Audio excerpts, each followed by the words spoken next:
I lost my best friend and my family just because I got married. The person you married sounds like they sucks. This is going to be a 2-in-1 kind of story. One part is about my family and the other about my ex-best friend. Both stories interlock. Ooh. And it all revolves around my wedding. For context, my husband, 29 male, Thomas, and I, 29 female, decided to pay for our own wedding. Not only did we want to have a simple, low-cost wedding, but we also didn't want anyone feeling that they had a say over the event because they contributed financially. By the way, this comes from user The Unsocial Panda, and if you want to submit your own stories, go to the r/OK Storytime subreddit. So, we did as much as we could ourselves and DIY'd a bunch of things. We still continue to DIY a lot of things ourselves to this day, and it's something we both love. I met Thomas in high school at about age 15. I'd meet my ex-best friend, Stacy, when we were 5. I'd have a crush on Thomas as soon as he started going to my school, and we'd both secretly crushed on each other until our mutual friends got sick of it and made us confess. At the end of the year, he asked me to be his girlfriend, and we've been together since. Stacy didn't go through the same high school as Thomas and me, so I introduced them outside of school. At first, she would really like him, but as Thomas and I spent more time together, I barely heard from Stacy. I wasn't even invited to her 16th birthday party, which really hurt. I'd noticed this and would call her and ask if something was wrong, and she'd tell me everything was fine. I brushed past this because I thought that maybe she was hurt because I was spending time with Thomas and less than usual with her. Fast forward to when we were 19 and Thomas proposed. We'd talked about getting married since we'd gotten together.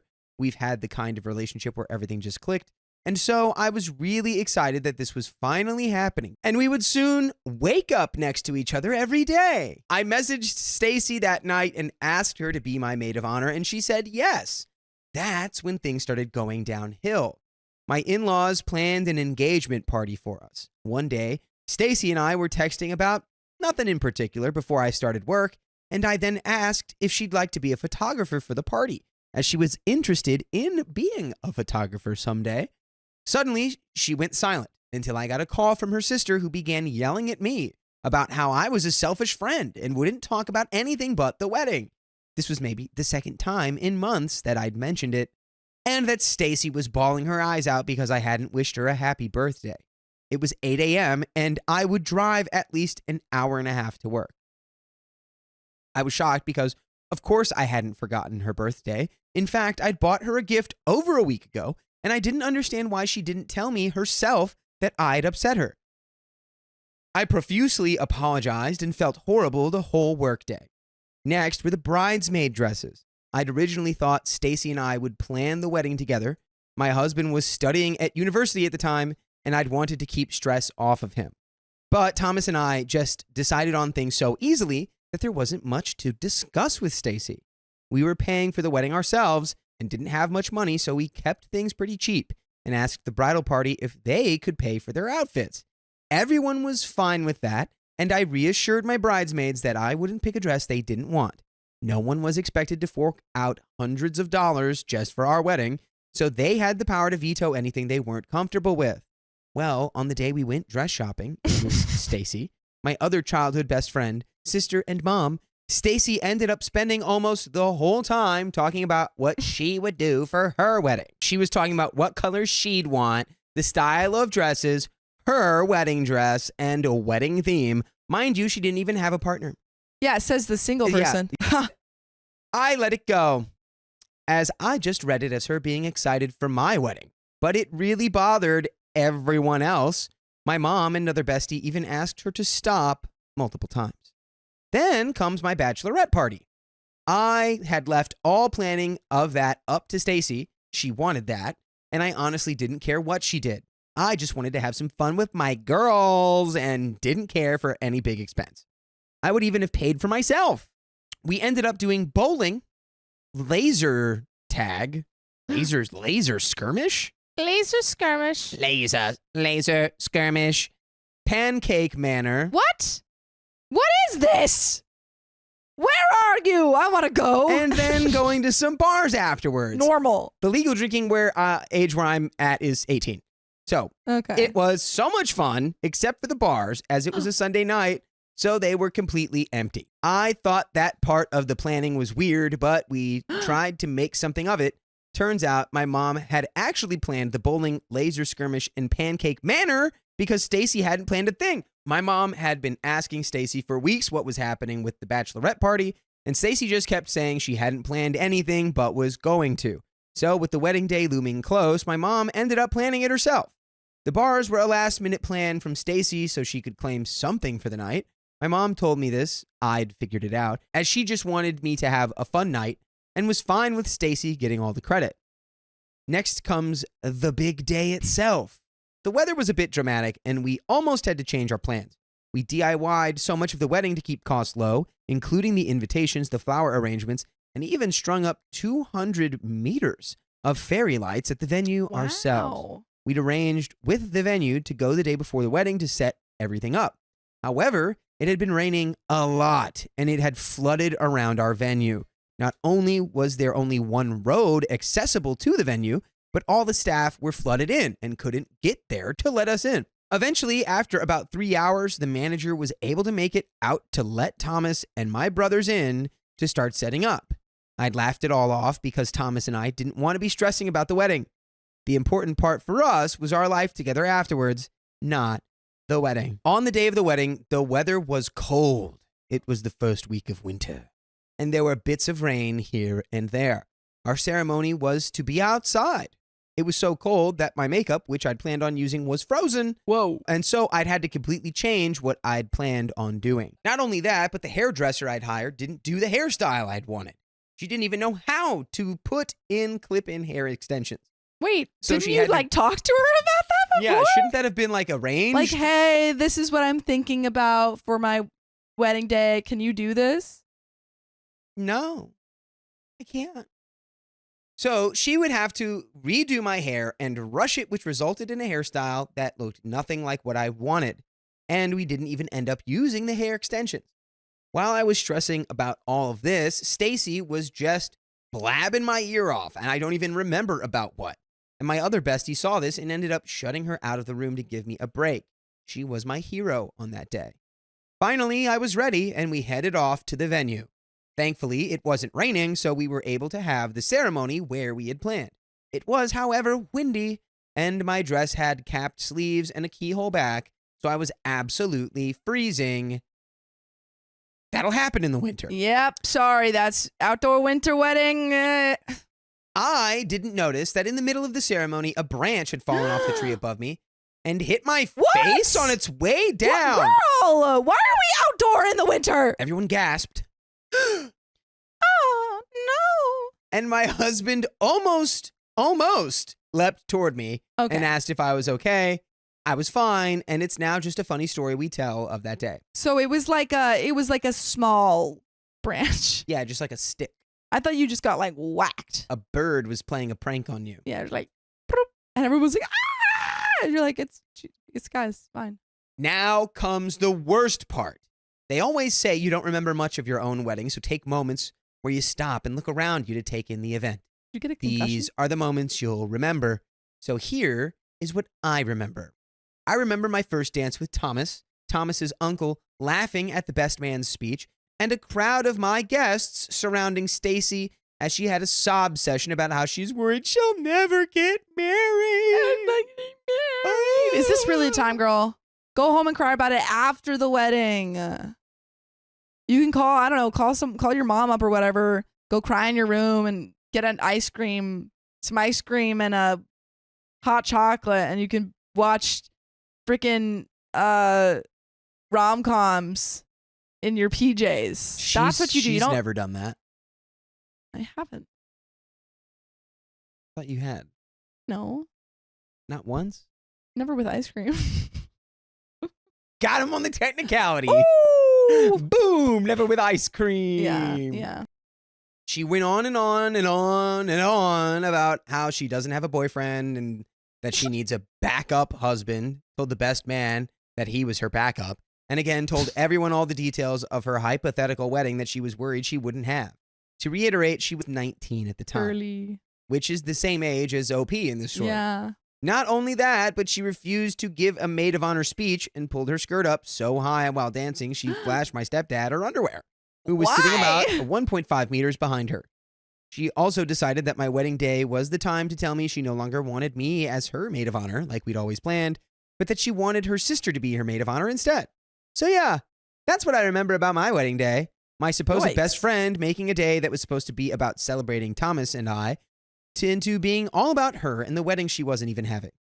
So how, you ask, does this have to do with my family? Well, let's go back in time a bit. Around the time Thomas and I got together, I started realizing how harmful my father, Richard, was. I won't go into too much detail, but here's just some for context. I was told by him many times that I wasn't worth his time, that I couldn't achieve much because I'm a girl, and that I'd never be good enough for him. He would compare me to one of my brothers, and even Stacy, and say I should be more like them, and even threw things at me in anger. My parents split when I was at the beginning of grade 12, and so I didn't do very well that year. Oh, and they'd split because he'd been having an affair with his boss's secretary, and Richard decided he wanted to be with her instead of my mom. Dude, wow. Richard. God, you have drama in your family, man. Yeah, this guy's really putting the rich in Richard, dude. I agree. He rented a house near our home, so me and my siblings, could stay with him every other weekend. But despite earning a 6-figure income, we were made to sleep on the floor and sit on camping chairs with a cardboard box for a table. I was also expected to make everyone dinner as he never planned food for us. Yo, daddy sucks. Your dad is bad at being a dad. It didn't take long for me to get to the point of yelling at him about why he couldn't even provide the bare basics for his children to stay with him for a weekend, and why so much was left up to me. He called me ungrateful and many other names, so I called my mom to pick me up and I never went back. This began years of harmful and manipulative messages from him. Richard wasn't invited to my high school graduation and even tried manipulating me to see him by saying he wouldn't give me my 18th birthday money unless I saw him. Money has never been more important than it has to be for me, so I didn't care that he withheld it. When it came to my wedding, he was of course not invited, nor was one of his brothers who had been cheating on and manipulating his partner, who became one of my mom's best friends, and I still consider an aunt to this day. I cautiously ended up inviting Richard's parents to other brothers and sister. Big mistake. Huge. One day, my Uncle Justin, who was invited, called me out of the blue to ask for a +1 to the wedding. Now, we didn't do +1s because not only were we paying for the wedding ourselves as two 19/20-year-olds, which is impressive, and it makes sense that you're doing all that DIY. with one of us being a uni student, but we also only wanted to celebrate our relationship with people we knew and cared about. He said he wanted to bring his new girlfriend to my wedding to celebrate because she was important to him and so was our wedding. That's weird. I would be like, no. He said he'd be happy to pay for her to go if money was an issue, but he understood if we decided not to invite her. I told him I'd talk to Thomas about it and get back to him.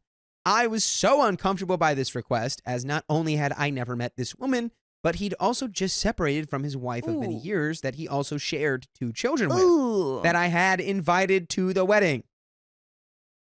Yeah, I think I would go back and be like, hey, I talked to my hubby, and I think we just want to keep it to people we know really well. No. Sorry, thanks. No, not gonna happen. I'm hitting you with a no so quick. No. It'd be like, especially after I explained once. Can I get a +1 for my new girlfriend? I'd be like, well, we're really only having people who are like super close to us and like know our relationship and know us. Yeah, but it's like she's really important to me and this is important. No. Next, moving on. Thomas agreed to not invite Justin's new girlfriend, so I messaged Justin saying we're sorry, but we just weren't comfortable with it and hoped he could still come. He was not happy. And that's when you hit him with another no.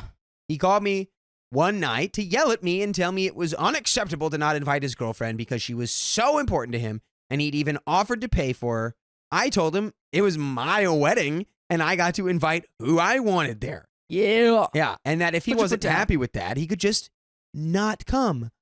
Whoa. Oh my Brilliant. God. Brilliant. Yeah, he can be as unhappy as he wants to be. I told him it was my wedding and I got to invite who I wanted there, and that if he wasn't happy with that, he could just not come. He continued to berate me, even saying how rude it was that I didn't even call him to tell him this and just sent him a text, until I just hung up on him. The next morning, I received a message from my grandma, Richard's and Justin's mom. Richard is the dad, who told me how disrespectful it was to tell Justin that, and how dare I hang up on him. I ignored this message, but it didn't end there. I told my mom everything that was happening, and she decided to send an email to Justin, his parents, sister, and other brother, all members of that side of the family who were invited, reminding them to be civil and that the wedding was about celebrating Thomas and I. If they couldn't do that, then they shouldn't come. Well, the family came at her. They berated her on how she had raised such a disrespectful daughter who wouldn't even invite her own father to her wedding. See? There it is, folks. And that was the real And story. there it is. Why aren't we talking about Unc's girlfriend? Yeah. Why is she not the disrespectful one? Uh-huh. What's going on? Even the uncle that wasn't invited to the wedding emailed her asking why he wasn't included in the email. Oh my goodness. From then on, I received RSVPs of no from every single member of that family. Oh, and the way my grandparents RSVP'd no was by tearing up our handmade invitation and sending it back to us in the mail. That's so petty. That honestly made me laugh because I couldn't believe something so immature had come from someone in their 50s. Not can. only that, but Thomas and I had found out later that they had also sought out the pastor who was marrying us and contacted him to convince us to invite Richard, teach us respect, and tell us how sinful our actions were. He obviously did not and ignored them. You get a bill. It's got to bill you for that. Things got so crazy that we weren't sure if they would try to show up on the day, so we'd asked Thomas's sword fighting friends who were invited if they could be on the lookout. What? Pause. Thankfully, the family didn't even show up to this wedding, much to our sword fighting friends' disappointment and Sophia's. However, the drama didn't end there. This whole time, Richard was consistently emailing me trying to make amends to our relationship so he could come to the wedding. He was, of course, never going to be invited, even if somehow we did make amends. And I told him this. He denied trying to even come to the wedding, but that was clearly a lie after the wedding happened. While I was on my honeymoon, he continued to email me and started sending me hurtful and manipulative emails again. I told him to stop contacting me, and even Thomas had sent him an email under his lawyer father's guidance and advice to stop contacting me, or we would be taking him to court. Richard then sent a threatening email to Thomas, and we decided to go get a DVO against him when we got home. Upon receiving the documents, Richard went into full-blown person freak out. He called and emailed my mom, berating her and telling her to make me cancel the DVO, which she refused, and told him that she supported me in making whatever decision I felt was best. He even got one of my brothers to try and tell me to drop it. This brother is one of the most thoughtful people I know and hates conflict, which Richard knew and used to manipulate him into doing this. This is where the two stories intersect. While all this drama was going on, I was trying to confide in Stacy about everything that was happening, thinking I would have her support. Instead, she would just start talking about her own dad who had cheated on her mom, but was still actively involved in her life as a loving father, or scroll on her phone while I was trying to talk to her. It was in that moment that I realized how little of a friend she truly was. She ended up not telling me about big things happening in her life, despite any efforts on my part to remain friends, and I only found out about them through her posts on Facebook. Not only that, but I was studying a beauty degree at the time, and so I'd do some beauty treatments on her. Even though she'd agreed to pay me for the products I'd used, she never did, and she'd brag about how between me and her mom, she could get all her beauty treatments for free? Dang. She continued to ghost me, and so I decided I was done. I ended up settling with Richard outside of court on a no-contact agreement for 2 years, all the same rules as a DVO without him having one against him, and I never messaged Stacy again. Oh, and to top off all this drama surrounding the wedding, A week before my wedding, my mother-in-law decided, without talking to myself or Thomas, to invite all of her Facebook friends to our wedding. No. How many Facebook friends does she have? 4. She's like, yeah, I'm inviting all my Facebook friends. They're like, Mom, you can't do that. And she's like, yeah. Betty. Beth. And Margaret. But Margaret said she's a maybe. And Margaret's out of town that weekend, so I don't think it's going to work out. And also Tina doesn't really like to go out. Yeah, Tina's not really she's one to go out. She's a huge flake. Yeah, thankfully, no extra people ended up coming because who in their right mind thinks that showing up to a wedding when you're not officially invited is okay? So, here are some updates because I know you all love your updates. After Thomas and I had our first baby, Richard's mom was diagnosed with cancer and it was terminal. Oof. I had made my peace with never seeing any of them again because why would I want someone in my life who treats me the way they did? Of course, this meant they all felt entitled to see my child, and I was consistently contacted by Richard's father, particularly, but also by Richard a couple of times. This was after the 2-year no-contact agreement ended, about how badly she wanted to see my baby before she passed away. Thomas and I were, of course, not comfortable with this, so we didn't contact them back. We saw them at my brother's graduation after Richard's mom had passed, and his dad confronted me about how she had wanted to see my baby.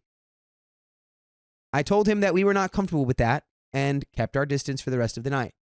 And I get it. Look, it's like, sure, you have a regret, right? You're at the end of your life. You're like, I want to see the baby. But you know what? Just because you want it doesn't mean you get it. Yeah. Because you don't just get kind of whatever you want when you like. If you got whatever you want when you were passing away, then. My stepdad and mom were watching them the whole time, making sure they didn't try to pull anything. Because of this, I am now no longer alive to them. So none of them have tried to contact me since, and that is the way I like it. The trash go ahead and took itself out. Yep. As for Stacy, years later after I'd had 2 kids, her sister sent me a friend request on Instagram, which I just dismissed. Then a couple of days later, while we were having a family night out, I ran into her and she confronted me. By the way, while my husband wasn't with me, I was waiting in line to get us some churros over how I'd apparently ignored Stacy and cut her out and treated her so poorly. Oh my goodness. Stacy, were you not there for your whole life? By the way, you wouldn't be treating your ears poorly if you listened to full episodes with stories like this on Spotify, iHeartRadio, Apple Podcasts, wherever you listen to podcasts. Just search OK Storytime, and you've got 53 times 24 hours worth of stories. That's 1,272-ish. My math is right. Hours. I told her it was the other way around, and that Stacy had lied about what happened. Oh, we're confronting her. And she yelled at me about how that was incorrect, and her sister would never do that. I cut her off and said I wasn't going to argue and that she could believe what she wanted to believe, but that I was done talking to her. She spat, fine, and stormed off.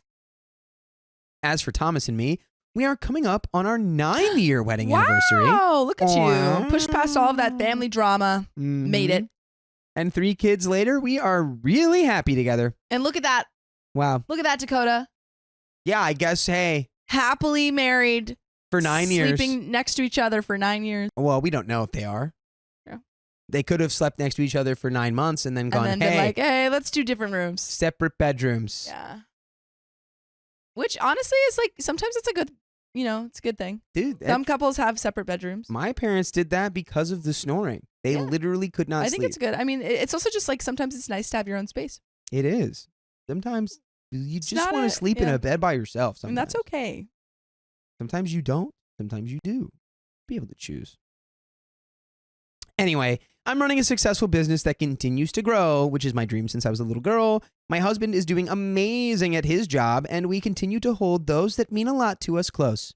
We hope to be able to have a party for our 10-year anniversary without drama to celebrate the life we've built together. Damn, that's the end of that story. My mother's new friend tried to exploit her, but I shut her down fast. I said, let me hit that power button.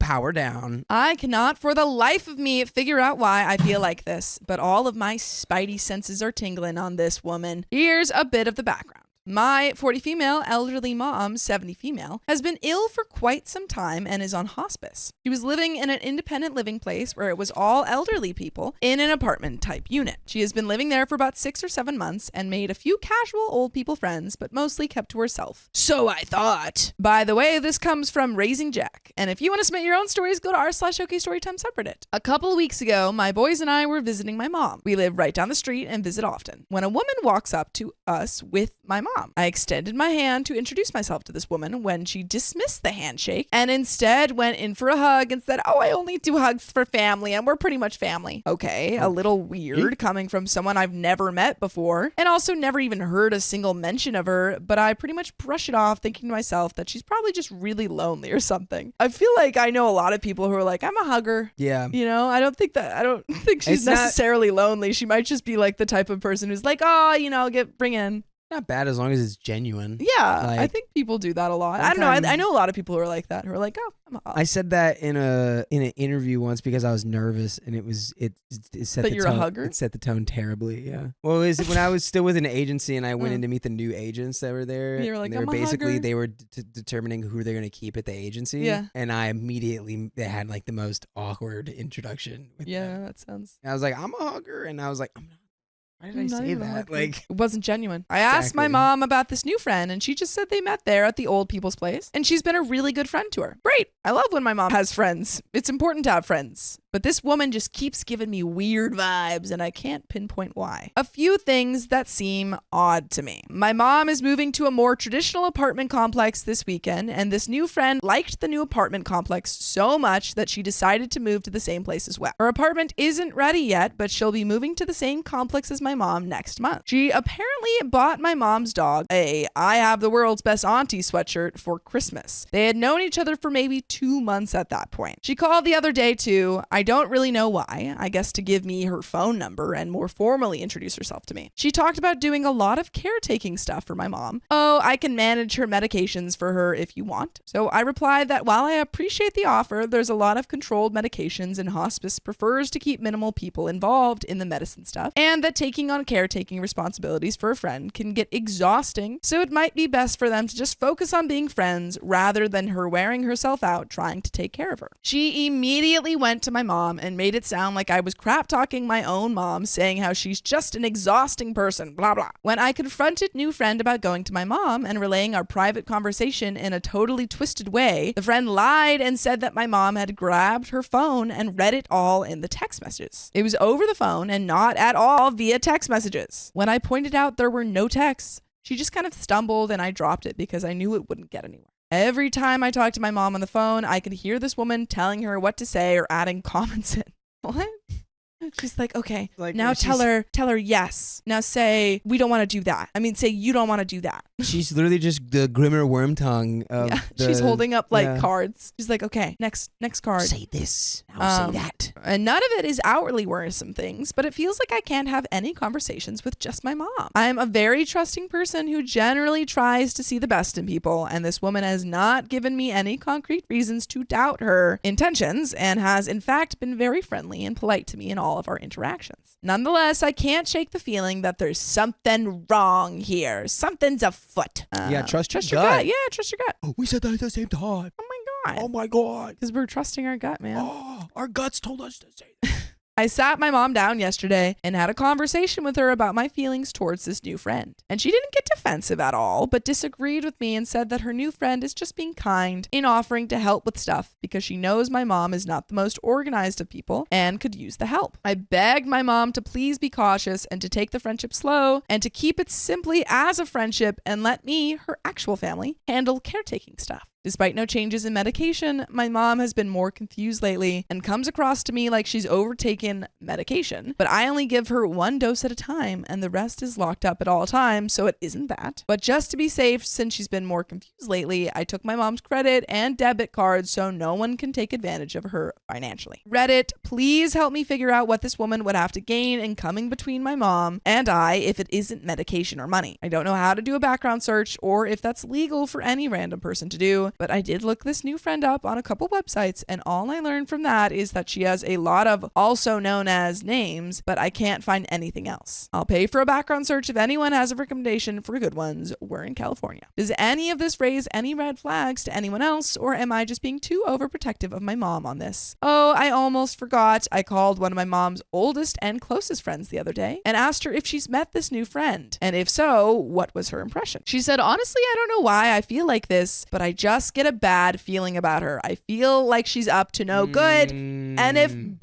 two people have that same bad feeling, you gotta trust your double gut. Guts, dude. You Double got two guts. Two guts, that's two reasons to get her away from your mom. Two guts is like more than one brain. It's true. Hearing this made me feel better in that I'm not the only one to pick up on something, but I don't know what, if anything, to do about it all. What are your thoughts? I don't trust this lady. I don't trust her. She's suspicious. Can you tell the community they're in? Well, what would you tell them? That I suspect that this other woman is fouling my mother's And they would be like, well, you don't have any proof. They're all about proof. I'd just be like, just keep an eye on it. You guys can find all the proof is happening under your investigate. roof. Yeah, I don't know. I think you're keeping an eye on it. I think just continue to do that. If you are feeling uncomfortable, then you might be right. You might be right about something. There's a crazy.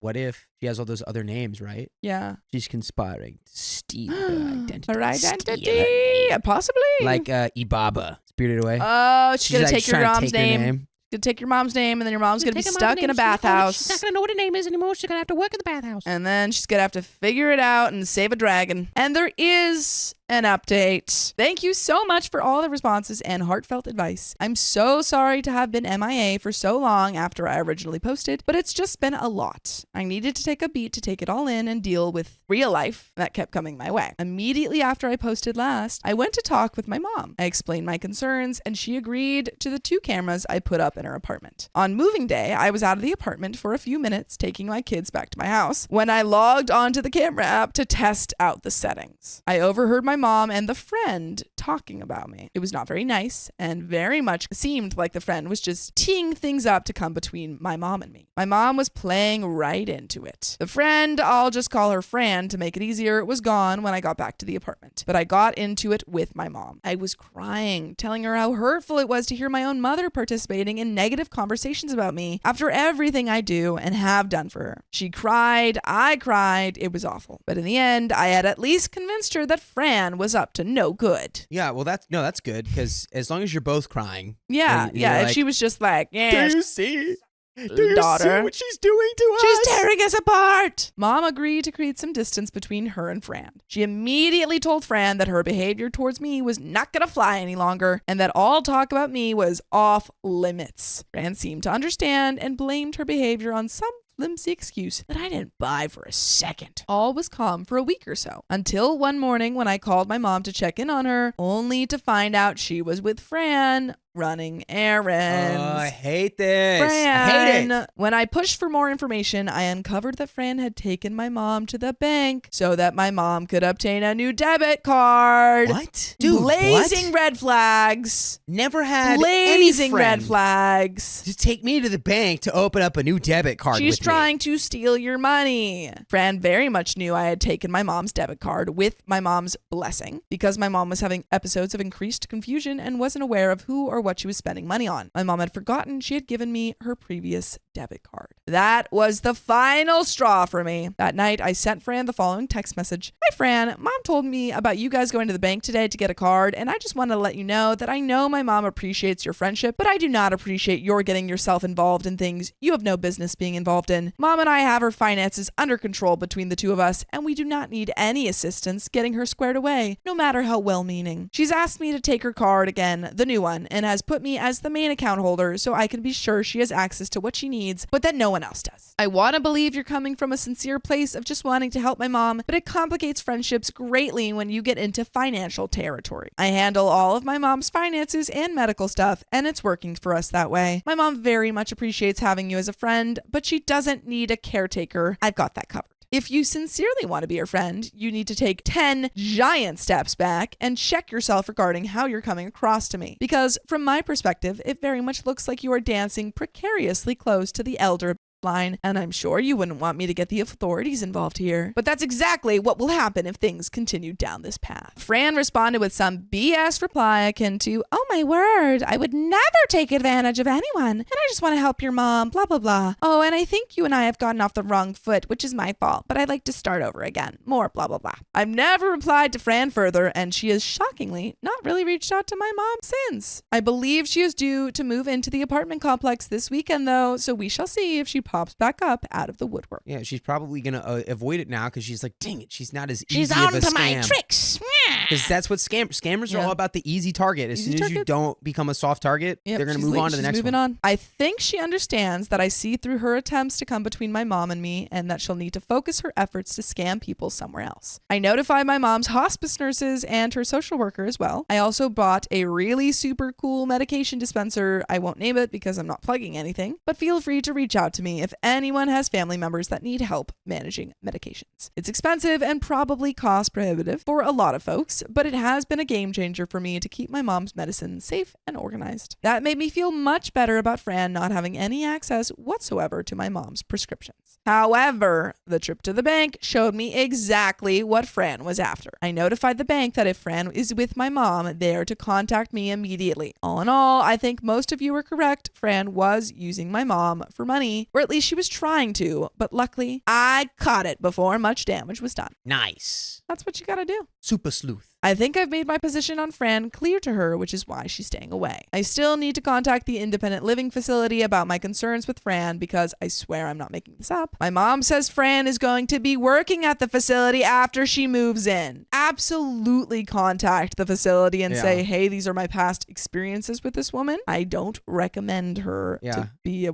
employee at this place. It's so tracks though that they would. It's so Yeah. tracks they'd hire someone like that. They're so ineptly managed. Thank you again to everyone who replied and reached out to me with resources and advice. I read every reply and actually read a number of them to my mom as well. It really helped her to see Fran for who she really is. And there is an update. Any final thoughts on this? Police report, or I don't know, like Well- you're just like this woman was so clearly Yeah. trying to commit fraud against your mom that there needs to be some paper trail for it at least. I think you talk to the bank, you get like something there. I don't know if you can necessarily report it yet because there's technically no evidence. Well, they stopped it. Just Exactly. like if I did not get in between this Exactly. woman and my mom, she would have stolen all of her money. No, OP like is on the right track. I'm just saying I don't know if you could necessarily do a police report, but absolutely have take all of that paper trail of your interactions with the bank. I think you could do like a tip, right? It's like you call the cops. You're like, yeah, this person is actively trying to commit Yeah. crimes. So like, be on Definitely the tell lookout the for that facility. one. But there is an update. Thank you to those who keep checking in with me and asking about my mom. My mom is still in hospice and is doing okay, all things considered. She has her good and her bad days, but she has been mostly lucid lately, and I'm grateful for that. Fran has been mostly MIA. Thank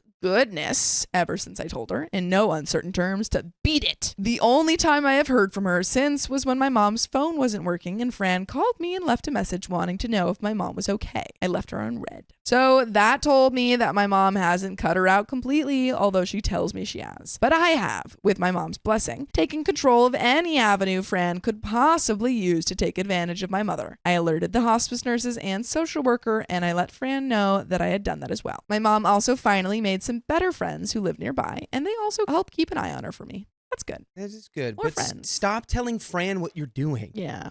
Stop it. Dude, stop keeping Fran in the loop. I did not go to the police as I didn't feel I had a case to do so, but I did let Fran know I wouldn't hesitate to do so if given reason. And you guys have a reason to listen to more full episodes with stories just like this. Just go to Spotify, Apple Podcasts, or your favorite podcast app and search up OK Storytime. If Fran comes back around my mom or gives me any reason to think something is up, I'll update you all to let you know. Oh, and we know you'll update her as well. Yeah. She's got the newsletter. She's getting it every week. But as of now, my mom is safe. I handle all her medication as well as her finances, so no one can weasel their way into try to take anything at all away from my mom. Thank you to everyone for your care and concern. And relevant comments, new suggestion says they want her pills. Opie says I thought the same thing, which is why I locked them up tight. My mom agreed to a camera right over her dispenser so we can keep eyes on her medication at all times. The machine I got her is pretty cool too and alerts me via text if the machine door is ever never open. Not that it could be, because it has a passcode on it that even my mom doesn't know. So there's lots of safeguards in place to ensure no one gets into all of her stuff. And that is the end Nice. of the story. Stop telling her stuff. Stop it. Don't tell the person who's defrauding your mom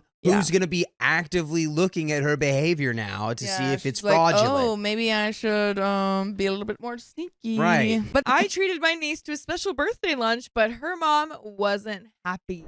well, maybe the birthday lunch was bad. So I, 34 female, and my husband, 38 male, travel a ton. We hardly ever get to see family because we've been all over the place. Bora Bora, Paris, Hawaii, Rome, Japan, China, you name it. Okay, brag. Flex. Dang, man.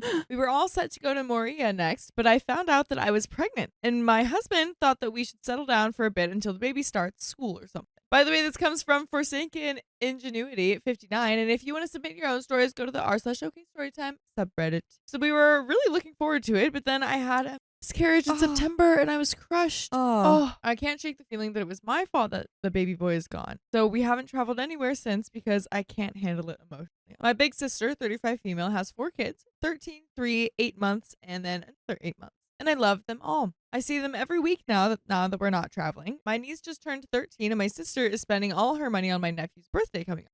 She's booked a big party at Chuck E. Cheese and is taking him and his buddies to Disney World while my niece will be babysitting the baby. I told my sister that I get that she needs to focus on my nephew's birthday, but I didn't think that it was fair for my niece not to get anything special. She snapped back that I wouldn't understand since I'm not a mom, and that really hurt. So I decided to do something nice and bought some sushi and candy for my niece. I texted her to find out when her lunch break was, and when she said 11:45 a.m., I made sure to be there. I brought a huge 50-piece sushi tray and goodie bags. I made sure that the girls got lip gloss, nail files, hair clips, pink pens, and mini notepads, while the boys got blue pens, blue poppets, controller-shaped erasers, and mini notepads. I paid for everything myself. I gave any leftover sushi to the other teachers. My niece was thrilled. She couldn't stop smiling, and she told me I made her the happiest girl ever. When she got home, my sister called me up saying that I made her look like a bad mom, and I made her feel terrible. You made you look like a bad mom. I don't know what to tell you, man. I don't know You what to made tell you ya. look like a bad mom. She told our mom, and of course, mom said I crossed a line. Was that crossing a line? I don't I don't understand how doing something nice for someone is crossing a line. She added that just because I lost my baby doesn't mean I can take someone else's joy. Dude! So am I the a-hole? No. No. No. Definitely not the a-hole at all. But there are some comments. Comment number 1 says, not the a-hole. Tell mom you didn't take someone else's joy. You made sure that your niece had some joy on her birthday. Someone replies, right? This is a pretty straightforward situation. Sister made a conscious choice to diminish her daughter to focus on amplifying her son. OP only made sure that her niece knew that she mattered to someone. Just because she doesn't matter to her mom doesn't mean she isn't special, and she deserves to feel that she is special. OP did that for her, and sister is only mad because it is now publicly known that she sucks. Comment number 2 says, as a mom who makes my Christmas list with the express purpose of making sure it's fair, her behavior is odd and gross. 13 is a big birthday. That's also a great point. Yeah, I didn't think of that. Like, I mean, in general, every birthday you should be making sure that you're celebrating all of your children fairly, but Specifically. 13 is like a pretty big milestone. Yeah. Your sister ignoring your niece's birthday because of what she will be doing for your nephew is gross. Ignore your sister and your mom. They know that they are wrong. Bringing up your miscarriage when they don't like what you do is horrible, horrible behavior. I have a question. Is your niece from a prior marriage? Why on earth is your sister treating her kids so unequally? OP says that she was adopted when she was 2. But we do have an update. Hey everyone! First off, a huge thank you to all of you who took the time to comment on my last post, whether you thought I was the a-hole or not. Your feedback means a lot to me. I also want to express my heartfelt gratitude for those who offered support during the difficult time of grieving for my baby boy and my miscarriage. It truly helped.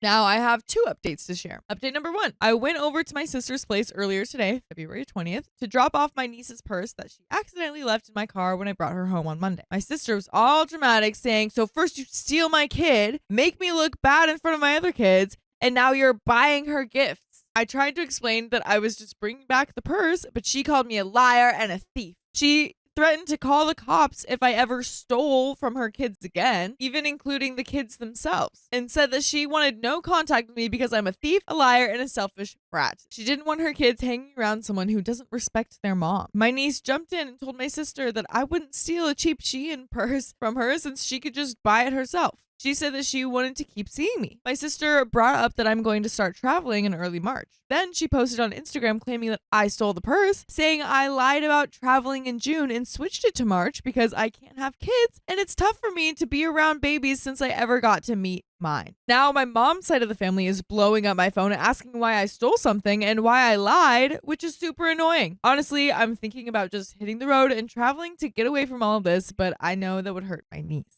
Update number 2. My niece is 13. And my sister left her to watch the 2 babies who are just 8 months old. A lot of you suggested that I should check if my niece was going to be alone with the babies, but I couldn't reach out since my sister blocked me and my niece didn't even know that she would be babysitting. Dude, 8-month-old baby. Tell your daughter. You didn't even tell your daughter. My sister blocked me yesterday after the whole I stole a purse drama. This morning, my niece called me around 10 a.m. and said that her mom told her that she couldn't eat until she got back because she was worried about her choking. I offered to come over so she could eat. My husband contacted CPS without telling my niece. I brought her some food and watched the babies while we waited for the caseworker to show up. He talked to us and also chatted with my niece and the neighbors. They asked where my sister was. My niece said that she was at Disney World with her friends and my nephew's friends. They asked how often this happens, and she said it's been like this since the twins were born. They told us it wasn't a serious issue and that the case would probably be closed because she's legally allowed to babysit at her age. Oh my gosh. Dude. They tried reaching my sister, but she didn't pick up, and she's still not back yet. And we do have a second official update. Update number 2. Hey, y'all. First off, a huge thank you to all of those who took time to comment on my last post. Your feedback means a lot to me. This one only has one update. So, my sister has blocked me on everything, messages, Instagram, and Snapchat. I've tried reaching out to my niece, but she's not responding. I'm guessing my sister either took her phone or it broke, but my niece usually takes good care of her stuff, so it's more likely that someone else broke it.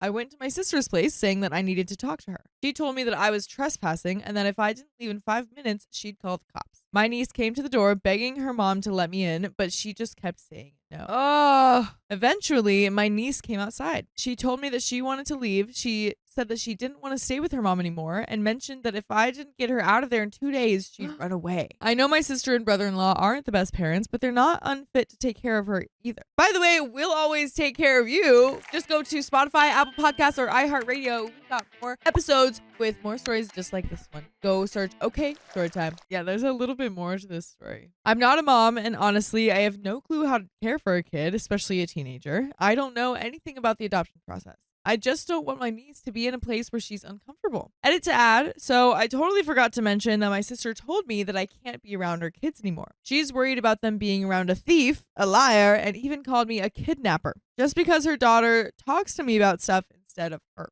Also, the CPS report, they claimed that it was a safety hazard for her older children not to eat due to their difficulty of controlling and maintaining how much they eat, which makes no sense because the babies were able to eat. That's the end of that story. Well, we leave it there. Oh my goodness. Yeah. That's insane because it's such a difficult position that OP is in because like even if this niece is like coming to her and being like, hey, you need to take care of me or else I'm going to go. Like I'm going to be out of here in 2 days either way. One way or another, I'm going to be out of here. So either like you take me in or I'm out on my own. And it's like, okay, well, she can't really do anything about that. No, like, yeah. OP I can't mean, really it's say like OP, yes. if OP takes her in, then she gets arrested for, kidnapping or something. Yeah, that's so tricky. But My uncle took my mother's life insurance money, so I cut them all off. You should take the money. My mother passed away in 2023 from cancer. Oh no, I'm so sorry. So sorry. I found out that she had it 3 weeks before she passed. Her health started to decline rapidly, and she was about to end her hospice care. By the way, this comes from Entertainer City 23, and if you want to submit your own stories, go to the r/OKStorytime subreddit. My older brother had known about her cancer for 2 years, but never told me. We weren't close at all, and he explained that she was supposed to tell me, but she never did. Since we didn't speak to one another, it sort of made sense that he assumed that I already knew. Here's where things get a little rough. My mother's youngest brother, who was probably in his early 40s, was passive-aggressive and self-absorbed. The only times we saw him and other family members were mostly on holidays. After she passed away, my brother and I immediately started looking for my mother's belongings to arrange the funeral. Since she was in hospice, she was no longer responsive and had started experiencing sundowning. There was no time for me to ask her anything in preparation. We came up short, and when the time arrived to make the arrangements, things became even more complicated. One day, that uncle came to find her belongings and insisted that we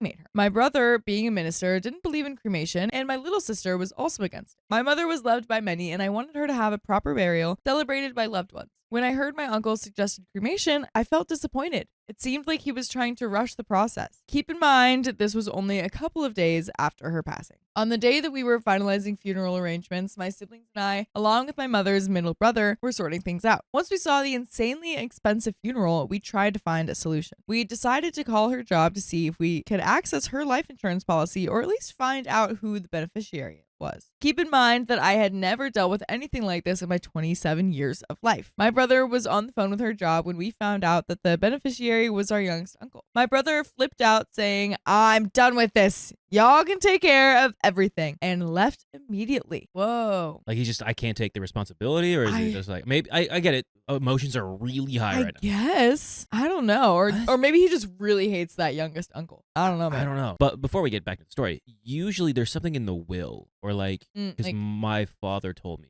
he wants to be cremated. Right, like what they want to What they happen. want, Yeah. like what kind of burial service they want, or how they want to, Yeah, usually that's that's what I'm like, wondering. especially with, you're going to go away soon, especially with like cancer or something like that. Usually it's said by the person, or it's in the will. Yes. Sometimes. I was numb. No clear thoughts, just distraught while trying to comfort my little sister. My mother's middle brother called our uncle to request his assistance so we could get things in order. Cool. On the day of our family meeting, the youngest uncle gave us details on how everything would be handled, asking for our input. One of my aunts said, "Well, once you get the money, make sure you give them some help with their expenses while they figure things out over the next few months." So my little sister and I were taking over the house and managing new bills on top of our responsibilities. His wife chimed in, "He's not like that. He'll make sure that they're good. Don't worry." Funeral was paid for, and we were moving forward. The youngest uncle received the money and asked for a list of debts that needed to be cleared in my mother's name. No problem. But before my mother's health started to decline a month before hospice, she had told me, "If anything happens to me, don't let your uncle take my money. He's snooping around." I was confused and didn't understand why she was saying that. He never came to our home. We always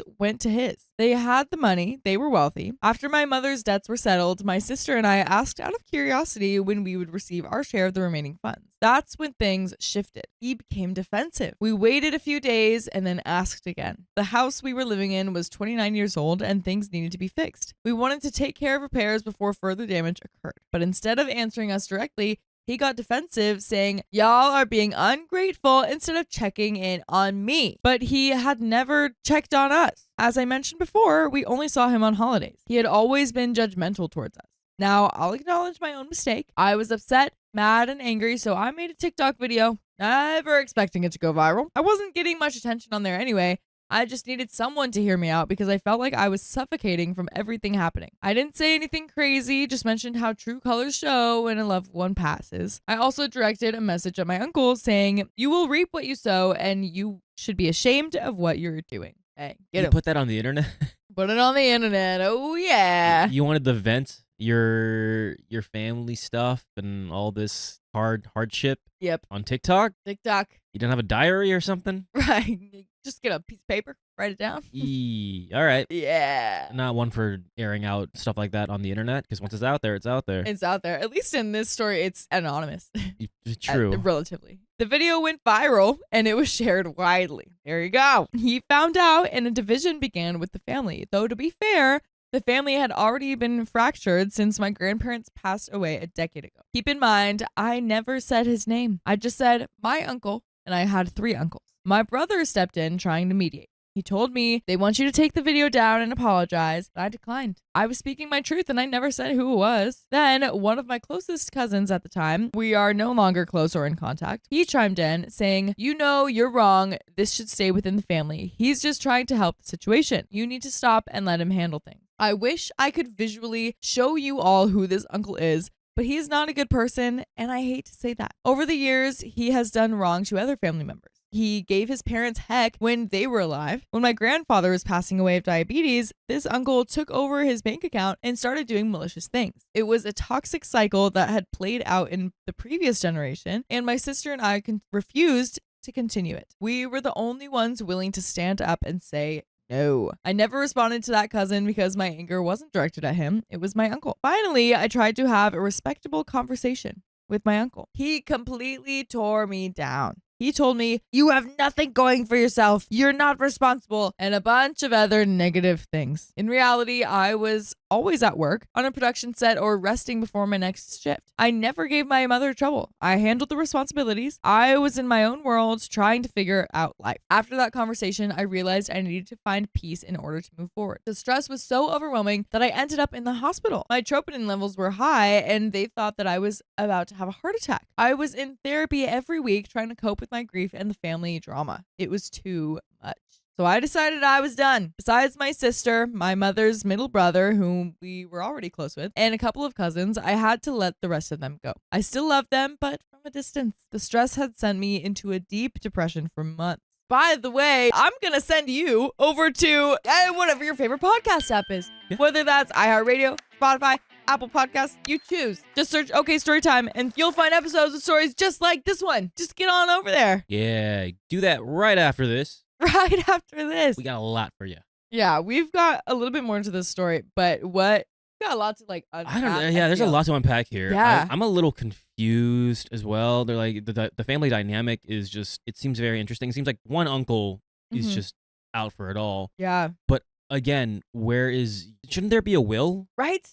I'm very confused. Where is the will? Yeah, we've got a beneficiary. Yeah. So it's like there's something in there about money and shares and stuff like that, but it's just like maybe it's the fact because the youngest uncle was the beneficiary, so maybe he's the problem. I do not. Yeah, I would like to see the will because, or like at least get some information because I've told this to actually a couple people. I'm like, yo, wills are really important. Like no matter like at this age, even for our age, like you never know. Sucks, but you never know. Never know. And you have something in writing, and then if not, it goes to state, and that gets more stickier. Huge mess. So.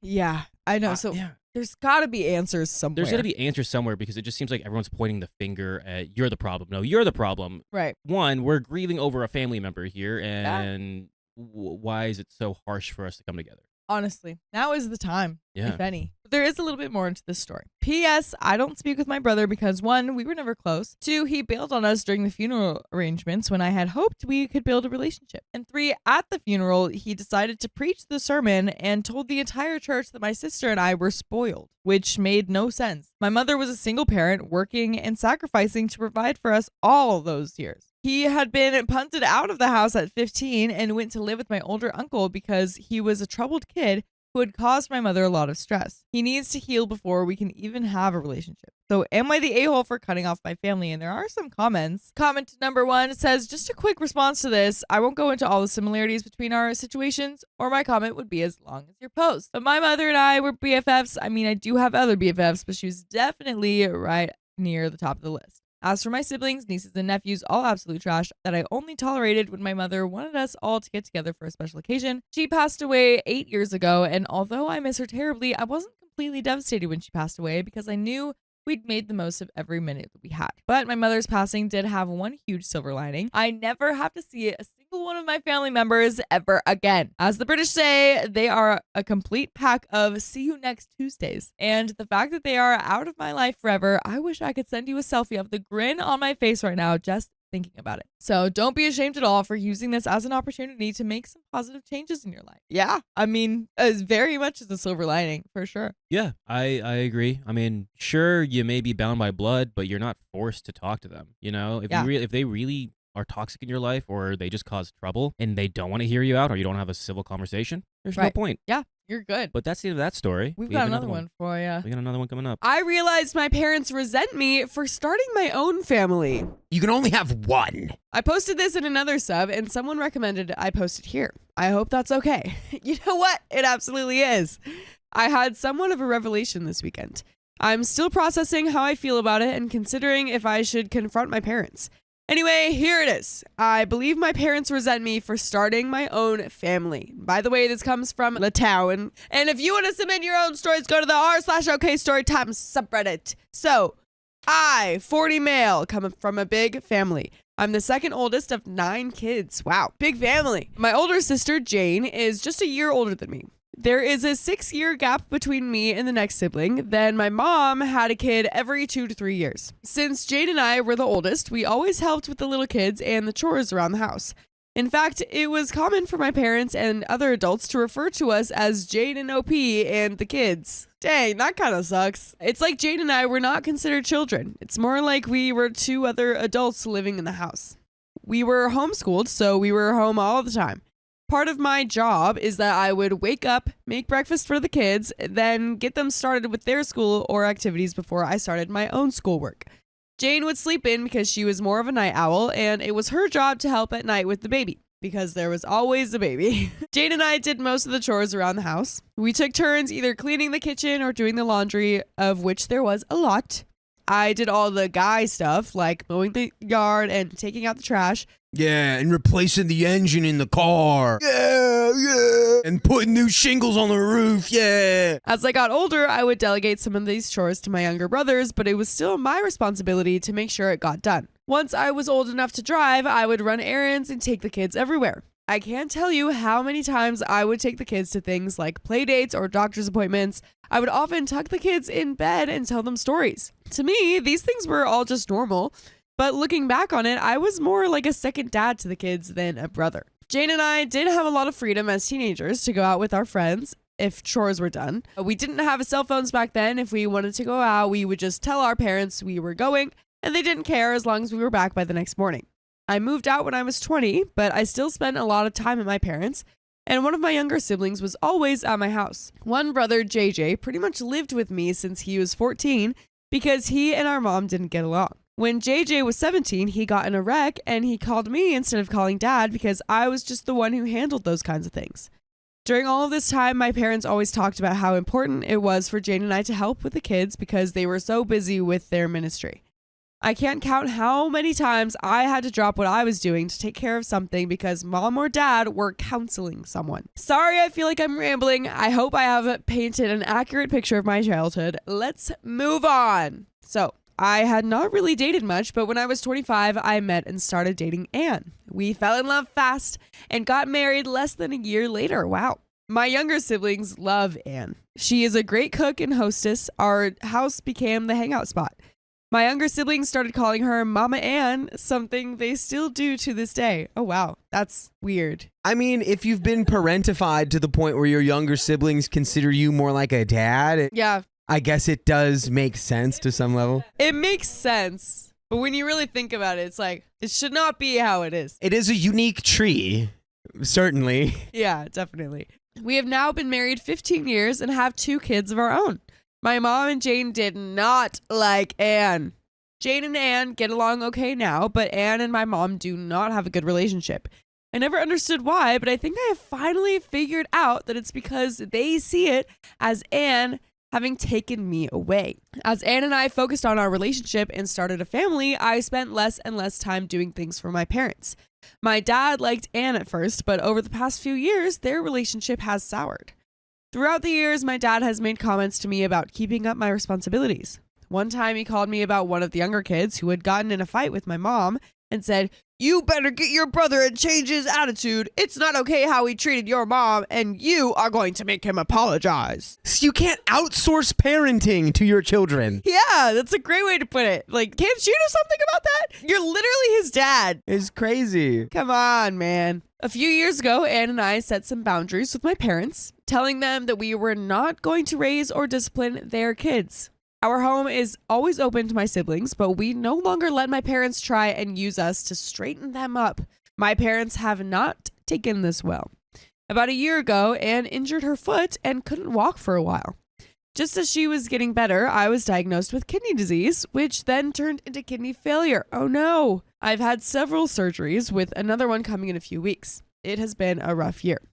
During this time, my parents have not only refused to help, they have actively made things harder for us. Things like promising to help with our kids, but then canceling at the last minute, usually because something ministry related came up. Recently, my sister-in-law, who lives in another state, had a baby, and my mom has been staying with her and helping for the past 6 weeks. My sister-in-law has said that mom is a godsend and is so wonderful. My dad has gone to help every weekend. This hurts me because my mom wouldn't give us a single night to help with our youngest when he was born. Anyway, I'm sorry this post has turned out longer than I thought it would. I needed to get some things off my chest. This weekend, I was talking to another sister and telling her how I don't understand why mom and dad don't treat me like they do the rest of the kids, even Jane. It's like I'm not one of their children. And it just kind of hit me that they resent me for getting married and starting my own family and leaving them to raise their own kids. Yeah, honestly, I don't even know if the first part is applicable. Like, I don't know if they're even mad that you have your own family. I think they're just mad that you're not available to do things for them. Yeah, it's like they are treating you like hired, like a nanny that they are paying for you to be there, yet they're not. They just got used to you jumping when they say jump, and now you're like, I won't do that anymore. And they're mad. You could have a family, you could not. The moment that you were like, hey, I'm living my own life now, you're going to have to raise your own children, they were always going to get iffy on you, I think. Yeah, and it sucks that it's just you. I think maybe you were just really good at what you were doing, and they just got like really reliant on that help with the family. What is that, the paradox where it's like you do such a good job at work that you get punished for it instead of like help, because now they just expect you to do all this stuff. They're not paying you extra for it. Yeah, and that's exactly what's going on here. Exactly. Yes. They're not expecting this of Jane. Maybe she was just not as good as a fake parent. I don't know. The disparity between the siblings is strange to me too. It is very interesting. Part of me is relieved to finally realize why they treat me like they do, and part of me is sad. I'm kind of scared about this upcoming surgery, and I really wish I had a parent I could talk to about it. But I don't feel like I have parents, just some people that I co-parented my siblings with. And there are some comments. Man, that's hard. Commenter number 1 says, your parents used religion as an excuse not to parent. Extremely bad parenting, and it was wrong expecting you to do the job that they should have been doing. Your parents need a wake-up call about their selfishness. I'd hit them hard with what they have done wrong, then go no contact, as you don't need that kind of negativity in your life. Commenter number 2 says, your parents seem so absent from your life. I'm so sorry that this has happened to you. Take this time to focus on your real family, your wife and kids. That should be your priority now that your folks have revealed themselves for who they really are. Parentification is a type of neglect, and you've certainly suffered from it. OP responds, absent from my life is a very good way to put it. Even though I see them frequently, they have no idea what is actually going on with me. When I had my first surgery last year, my mom told people, OP is having a surgery and has to do treatments for a few weeks, then he will be better. I had to call her and say, Mom, stop telling people that. The surgery is to have a port installed in my body so I can have treatments, which I have to do for the rest of my life. I will not be all better in a few weeks. Wow, so she really has no idea what's going on. Just like a weird delusional thing to say. Yeah. Or if you like just actually don't care enough to really know what's going on. Either one of those is bad. All of the above could be happening right now. Even with that, she is completely checked out. But at least she gets to be the grandmother of the year for my brother and sister-in-law. Someone responds, it is possible that your mom is a self-absorbed person and actually resents the attention you would have being sick. Or maybe she's just an idiot. Those seem like the two only options to me. I am so sorry that you're dealing with this. Hopefully some of your younger siblings can help you in the future. OP responds, yes, she is a self-absorbed person. I think she is purposefully in denial about my illness because then she would have to admit that she is not helping her sick child. The younger siblings who live close have helped a lot, and the ones that don't live close have still helped with moral support. And guess what, Dakota? What? We've got an update. Oh boy. Oh boy, but where's your head at before we go into this update? I think it's just time. You got to focus on the family you're building. I feel like, obviously a talk couldn't hurt, you know? You could always try to talk to your mom about this, try to tell her how it's feeling, how it's coming across. But at the end of the day, like, you can't really control how she is acting with all this stuff. So you really can only focus on yourself and your family. But that still just sucks, though. That's what you have to do. It does. It's not good, but it feels like trying to undo how she is just unrealistic, you know? Exactly. But we do have an update. So thanks to everyone who engaged with my last post. It has been therapeutic. This post is a brief update, and then I will answer some questions. So update, I spoke with my wife, Anne, about it last night. I said something along the lines of, I've realized that my parents resent me for starting my own family and not helping them as much, and that is why they treat me so differently. And I think that you've been trying to gently tell me this for years, but I was too dense to get it. We were sitting in the bed at the time, and she leaned over and patted me on the head and said, "You are so pretty." I laughed for like 10 minutes. The little pretty guy doesn't have any brain. It was a great emotional release. A lot of you said that she sounds wonderful, and she really is. I just can't express how much I love her. About Jane, my older sister, Jane did get married and start a family about 2 years after I did. Jane and I had a falling out and didn't speak for several years, but we are okay now, just not very close. Our falling out was more about religion than anything. She is very religious like my parents, while I am not. I am religious and we attend church, but it's not our whole life like it is for my parents and Jane. For our younger siblings, the youngest is 22, so they are all adults now.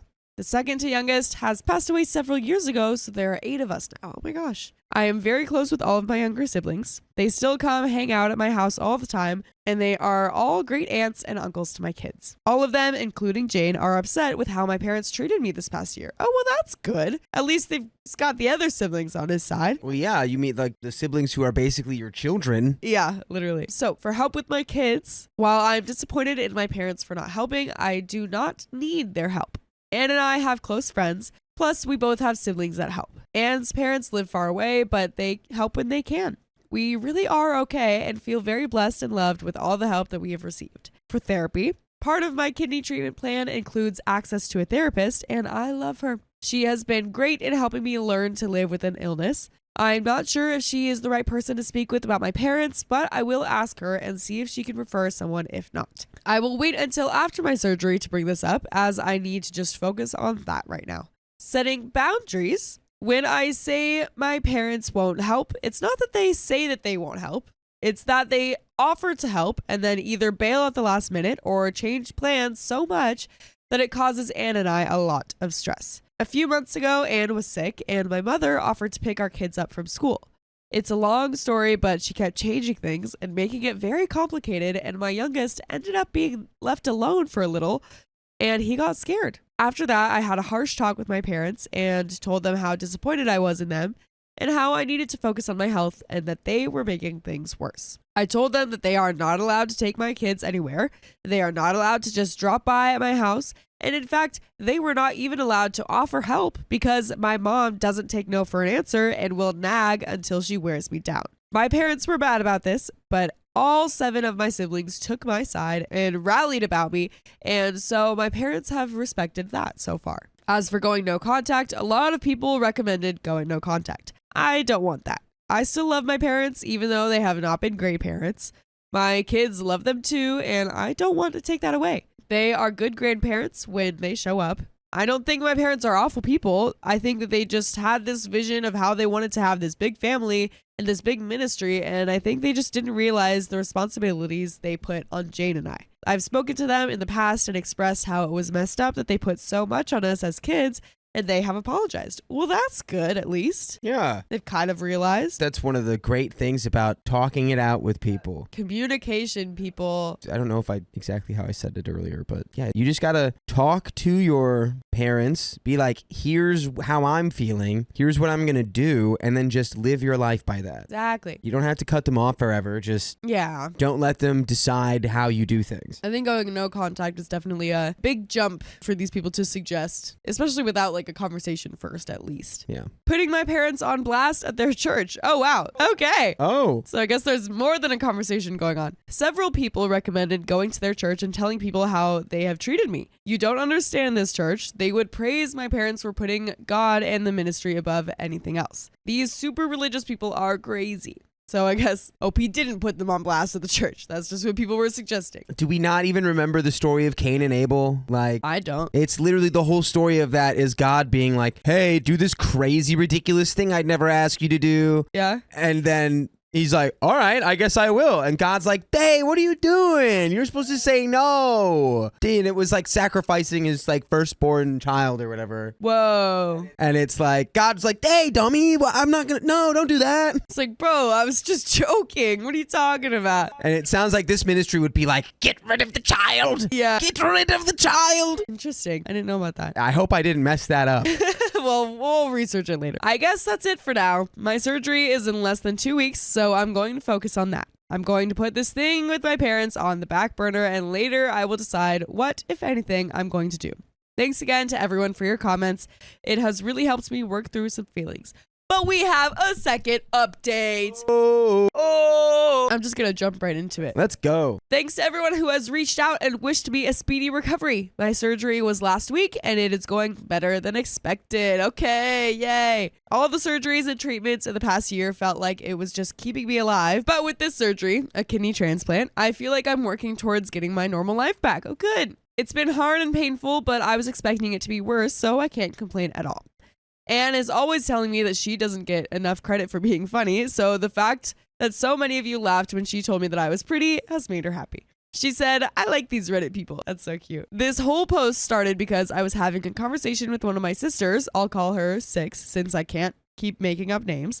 Plus, she is following this thread and will hate that I'm actually calling her that. Six had a fight with our parents, and I was sharing with her that Anne and I had recently set strong boundaries with them and encouraged her to do the same. So she did, and they did not take it well. Ooh, are we surprised? Ooh, 0% surprise. This led to several conversations with different siblings, and both 5 and 9 also decided to set some boundaries. This has also led to other siblings deciding to confront our parents about how they have treated me in this past year while I have been sick. Oh my gosh. I'm just imagining them writing a sermon about this, being like, when one snake poisons the congregation, it will spread like a toxin through the veins of our community. It's literally what's happening. They're just like, everyone is like, oh, you know what? Yeah, let's all just band together and fight our parents. We're all gonna have boundaries. Yeah.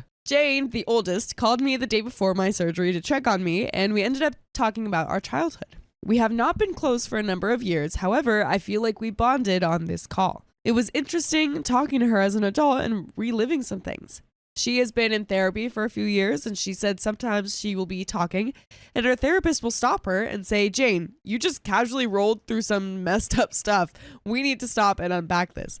That's like the best time in therapy, though, where the therapist is like, whoa, what? Dude, I had to do that to my friend the other day. Yeah? My friend, which I will not share what it was. Sure. My friend told me some stuff and then just like casually moved on. And I'm like, whoa. Like, hang on. We're addressing that one real quick. Yeah, we will be chalant about this. Yes. For a long time, I have blamed her for the way that she treated me when we were younger, but now I am beginning to understand that she was also just a kid trying to cope. I have a lot more grace for her now. We have been texting a lot in the past few weeks. My parents did come visit after the surgery, but we didn't talk about any family drama.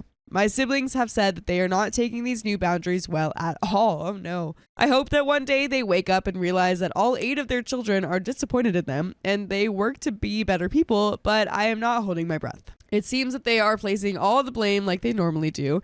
This is just an attack by the devil. Oh no. If only it were that simple, folks. Anne and I decided that moving forward, we are going to continue low contact with strong boundaries. With such a large family going no contact, it would be hard and create a lot of awkward situations where we would still have to see them. By the way, it will never be awkward when you see us or listen to us on Apple Podcasts, iHeartRadio, Spotify, whatever your favorite podcast app is. Just search OK Storytime. You're going to find full episodes with more stories just like this one. Yeah, over 2,000 of them. What are you doing? Never going to be awkward. Come on. But there is a little bit more to the story. Do you have any final thoughts before we move on? Boundaries good. Yeah, that's right. Boundaries good. They can be hard to set, but set them and stick with them. Yeah, and it'll probably take some time. I mean, if OP is 40 now, and this is like just now with all of the like siblings are setting boundaries and stuff, like it's gonna take some time for them to adjust. Yes. At least you're trying.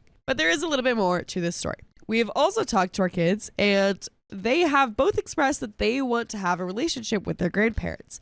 While I do not expect my parents to change, I do believe that they will respect our boundaries. My attitude towards them has also changed. I no longer feel like I owe them anything. We will continue a relationship with them because it is what's best for my family, not because they deserve it. Lastly, I received a recommendation for a family therapist, and I have an appointment scheduled for next month. All right. That's the end of that story.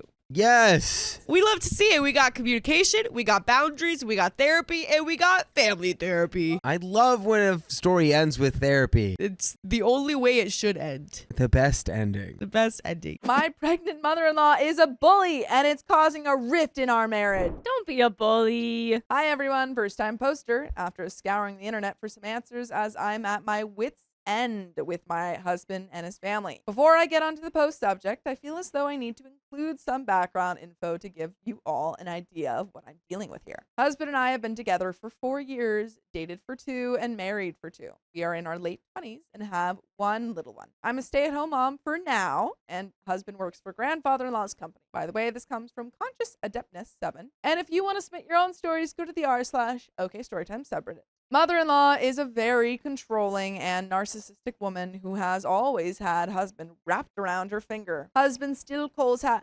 Mommy. No, I'm not joking. Sees her at least once a week, calls her every day, and they are in constant contact over text and WhatsApp. Nothing in our relationship has ever been private, as husband consults and tells her about everything. For the past 3 years, husband and I have lived in one of mother-in-law's properties. As rents are so high in our city, it made sense to live there while we save for our own place.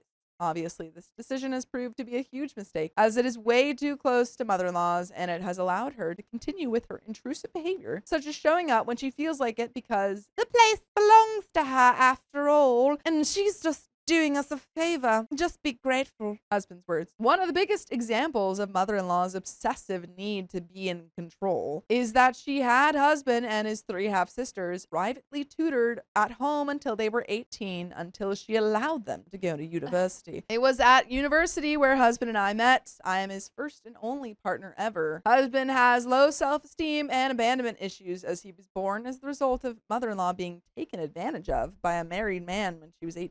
The chap paid up, but he wanted nothing to do with husband, so husband has always been 100% dependent on mother-in-law with no father figure. The father of sister-in-laws is long gone, and mother-in-law didn't marry stepfather-in-law until husband was grown up. Whenever we argue about her, husband repeats the same thing over and over again, that mother-in-law gave up her life to give him a wonderful childhood, and if it wasn't for her and her family, nobody would want him. This isn't strictly true, as mother-in-law has never even worked a day in her life. All her money is from her parents' business and trust fund, divorce settlements, and she always had cleaners, nannies, etc. to pick up after husband and his 3 half-sisters, so I'm not exactly sure what she did that was so wonderful. So to begin with, things were pretty good with mother-in-law while husband and I were dating. She invited me to lunches, shopping trips, and even holidays with her and sister-in-laws. However, after we got engaged, then married, they all turned nasty. They were passive-aggressive comments about my background. Husband's family is rich,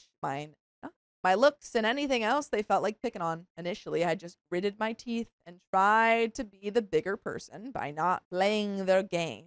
But unfortunately, this didn't work. I told husband that I was unhappy with the way I was being treated, but he was incredibly dismissive, saying things like, "You've got them wrong. They're not like that. We're only joking." Worse still, less than a day after we had this discussion, I get a WhatsApp from mother-in-law apologizing if she made me feel uncomfortable or upset at any point, and that she would talk with sister-in-laws about being more careful with their words. I was more pissed off than I could say. Husband had just turned straight around and told her everything we had spoken about, which was supposed to be private. I showed him mother-in-law's message, and he immediately took her side, saying that by her reaching out to me was proof that it was all a big misunderstanding, and she didn't mean any harm. This was so frustrating, I can't even begin to describe. In the end, I just gave up and ranted to my friends to offload all the anger. I can't talk to my parents about this as my dad has health issues and I don't want to stress them out. Not too long after we got married, I fell pregnant, which wasn't exactly planned, but we were both happy and I hoped this would be a turning point for husband. Well, I could not have been more wrong, and my pregnancy unleashed a level of viciousness from mother-in-law and sister-in-laws that I did not think possible. At Christmas 2018, I was roughly 20 weeks pregnant. I wanted to spend the holidays with my side of the family as I didn't know when we'd be able to go next due to the changing dynamics of our family and my dad's health problems. However, it meant that for the first time ever, shocker, husband would miss mother-in-law's Xmas get-together that she hosts every year. Oh, no. I was obviously mindful of mother-in-law's hostility towards me, so to try and compromise, I reminded husband to tell her that we would come to hers next Christmas instead and bring the little one. Around October time, during one of their phone calls, husband brings the issue up and mother-in-law immediately hangs up on him. Husband tries to ring her back, but gets no answer, which makes him anxious and worried. Mommy's not answering me. Mommy won't answer the phone. It's your fault. What happened to It's Mommy? your fault. I have to divorce you because mommy doesn't I like want to go you. to Christmas with my mummy. Then about half an hour later, I get a call from sister-in-law 1, and she's screaming down the phone, calling me every name under the sun, and accused me of trying to destroy our family. This was such an unexpected shock, and combined with all the pregnancy hormones and anxiety, I just burst into tears and hung up. Husband comes over to comfort me, but a few minutes later, he gets a similar call from sister-in-law 2, and she was shouting so loud I could hear every word. Sister-in-law told him that you need to keep your witch wife in check, and we're all really disappointed that she's turned out to be a selfish daughter-in-law who wants to pull you away from your family. You're an absolute disgrace and a terrible son, and I've never seen our mother so upset, and she's locked herself in a room and won't come out. How could you do this? Well, this is going on. My phone starts lighting up with abusive Facebook messages from sister-in-law 3 calling me a disgusting fat TUNT and a gold-digging piece of trash who's ruined my brother, who used to care about his family until he met you. Husband spent the evening in tears, actually agreeing with sister-in-laws that he was a terrible son and nothing I said or did could comfort him. In the end, he just wanted to be left alone, so I did. He didn't come up that evening and I was left to cry myself to sleep. Honestly, the whole experience traumatized me and I still get anxiety and palpitations when I think about it. I will never forgive mother-in-law for doing that to him, nor will I forgive her for instructing sister-in-laws to attack me while I was so vulnerable. Anyway, to cut a long story short, mother-in-law refused to see or speak to dear husband until he was literally begging sister-in-laws to get her to change her mind. It was absolutely heartbreaking to watch the person I loved go to pieces like that. In the end, mother-in-law finally allowed him back into the fold with a tearful fake apology to the both of us, but not before it was agreed, I was not consulted at all, that we split the holidays between my parents and mother-in-laws. I was absolutely furious. Normally this would not be so much of an issue, but I was nearing the end of my second trimester. The drive to my parents is 5 hours. It simply wasn't fair. And all husband could say was, "Don't worry, I'll do all the driving." That he was completely missing the point. Again, he didn't seem to understand how upset I was. And when I continued to push, his only response was, "You're both getting what you want, so it's fair now. I just want everyone to get on." Mother-in-law got her way and had us there for Christmas Day. But things between husband and I have never really been the same since. Even when little one was born, I didn't feel husband was really present with me for the labor and such. That's something else mother-in-law managed to spoil as well. She deliberately scheduled the skiing holiday for her sister-in-laws and her other grandchild around my due date so that they wouldn't be here. Husband called them all repeatedly to tell them I was in labor, but none of them answered until the next day. I'm pretty sure this is why he seemed so off and distracted. He must have tried to call at least 20 times. Anyway, I would say the past 6 months have been the worst with husband. I've been very tense and generally unhappy as I feel as if I have to go along with whatever plans mother-in-law makes to avoid a repeat of the Christmas episode, especially as we have little one now. I feel mother-in-law knows she's got me back into a corner as well as sister-in-laws as they all continue to low-key bully me whenever they can. I've seen a side to husband that I don't recognize, as whenever I bring up the issue, he will become petulant, snappish, and act like a spoiled child for days on end. It is absolutely exhausting when he behaves like this. He simply refuses to have a word said against any of them, especially Mommy. What came 2 weeks ago was the very worst, though, which brings me to the subject of my post. Mother-in-law invited the entire family out for lunch and dramatically announced that she and stepfather-in-law are pregnant. I hoped/thought that she might be lying, as she is 47. Stepfather-in-law is 56. It just doesn't seem possible at their ages. I pray that this was just another dramatic ploy for attention, but she definitely is. She's already had multiple scans and one of the pictures framed over the fireplace for all to see. This news has hit me like a ton of bricks, and it took a lot of effort not to burst into tears in front of everyone at the time. I just knew that mother-in-law was going to use this pregnancy to mess with husband and pull him away from me and little one, and I was right. Less than 24 hours after her little announcement, mother-in-law asked dear husband if he could go with her to one of her doctor's appointments the next week because she's feeling fragile. This woman is as hard as nails, as stepfather-in-law is on a business trip for the next 2 weeks. This might sound innocent enough, but it isn't. Sister-in-laws 1 and 2 also live close by and don't have jobs. Sister-in-law 3 lives with mother-in-law. Any of them could go instead. But no, it has to be husband. At the moment, I feel there is nothing I can say or do against her, as I will be accused of upsetting her while she's pregnant. I was proven right, as when I questioned husband about why it was necessary for him to accompany his mother to a routine appointment, he absolutely exploded at me. He screamed that he was sick and tired of me trying to constantly compete with Mummy, that I should be grateful to her, that she's given us such a beautiful place to live without asking anything in return, that I didn't care how much he loved his family,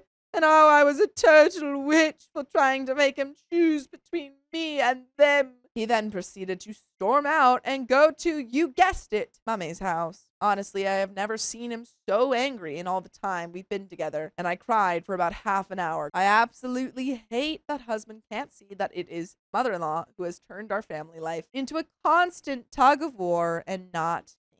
I'm so fed up. I have had thoughts of just wanting to pack my bags and leave with little one. I was nearly pushed over the edge last week when husband left the house without saying a word to go and pick up mother-in-law to take her to that stupid appointment. Worse still, he didn't come back for hours, despite my repeated messages. And to top it all off, I see this long, boastful post picture on mother-in-law's Facebook saying, "What a wonderful son I have, taking care of Mummy during her dinosaur pregnancy and bringing her such beautiful flowers." I know it sounds petty, but I can't remember the last time husband brought me flowers outside of my birthday. He stopped to get her flowers? And Valentine.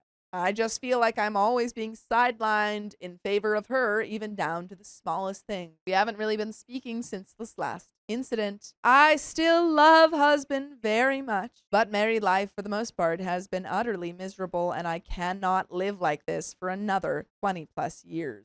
I feel like a failure for even thinking the word divorce so early on, and leaving could mean financial destruction. Mother-in-law would see to that, I'm sure. But I will go if we can't come to some sort of resolution, however unreasonable that may sound. By the way, you know it's never unreasonable. Listen to full episodes of stories just like this. Just go to Spotify, Apple Podcasts, or iHeartRadio and search up OK Storytime. I feel completely trapped, humiliated, and broken, and I don't know what to do. Has anyone had success in making their husband see the light when mother-in-law has such a strong psychological hold over him? If not, did you divorce? If yes, was the divorce worth it? If you stayed together, did you just put up with it or come to some sort of agreement? If anyone has any advice or experience, please reply. I feel like I'm drowning and nobody cares. Thanks in advance.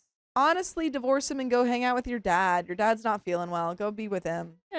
He wants to be with Mommy. You're keeping him from what he really wants. My friend is a cheater. I want to tell her boyfriend. Break up with your boyfriend. I've been incredibly close with Abby, 29 female, for the past few years. We travel together nearly constantly and evolved both of our self-employed gigs so that we could work together. She's been a very enriching part of my life, but I'm having more and more of a problem with her other relationships. By the way, this comes from ThroRA172727, and if you want to submit your own stories, go to the r/OK Storytime subreddit. And this is where I've been stopping, throwing my hands up, and declaring, nope, that's none of my business. I'm not perfect. I'm not here to judge her. She's my friend, not my romantic partner. So I shouldn't be impacted by her romantic decisions, but I am. I like her current boyfriend, Elliot, 34 male, a lot. It's not that I'm interested in him, but he's a genuinely good guy in a world of crappy men. I've been able to look at how he treats her and even just how he responds during conflict and hold those standards in my own relationship. In short, he doesn't deserve how she has been secretly treating him.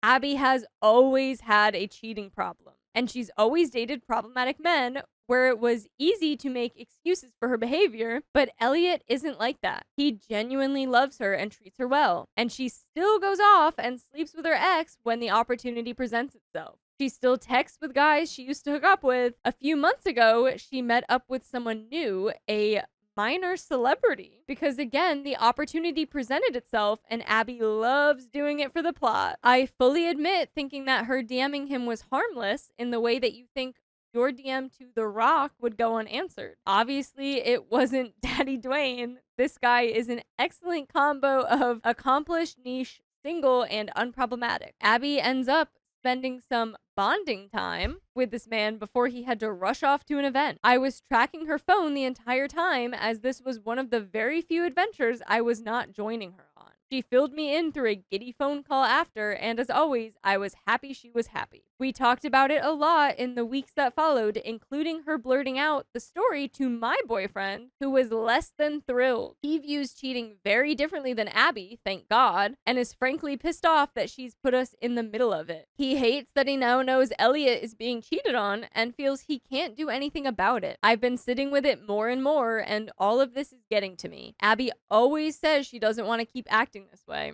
She wants to change, but she doesn't seem to actually be trying.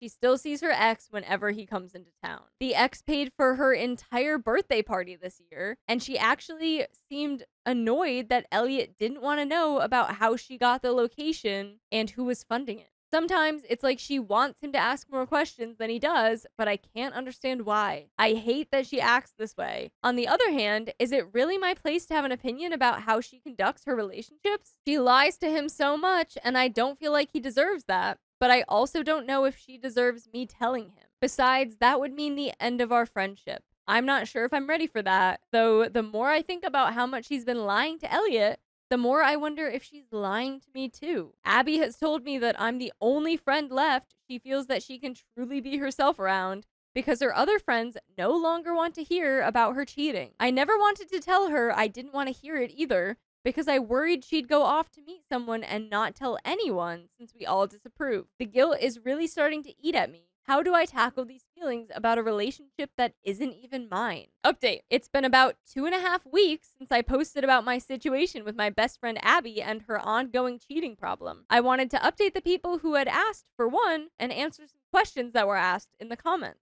First, I didn't reply to the comments initially because there really wasn't anything meaningful to contribute. They were 100% in agreement. I won't say it was easy to read, but it was definitely helpful in giving me clarity on a situation I hadn't been looking at properly for far too long. No, I'm no longer friends with Abby. And no, I have not told Elliot the truth, and frankly don't think I can. I didn't want to bog the original post down with unnecessary details, but Abby and I both work in the adult entertainment field. My boyfriend knows and is supportive. Elliot knows Abby used to work in the industry, but thinks she no longer does. I do not pass judgment on other spicy sleep workers' decisions disclosed. That's a very complicated decision, and I'm incredibly privileged to be supported in the way I am. But even with my support, I've run into a past jealous coworker who used my job to pester my partner's parents. I'm frankly terrified of Abby doing the same thing. She knows all about what happened last time and how damaging it was to my relationship with my partner's family. If I do something that destroys her relationship, I'm scared she'll try to do the same to me. I think she's just scared. I think that's why she didn't, do anything before. I think she was just like scared of, I'm going to lose this friend. I've had this person in my life. And, she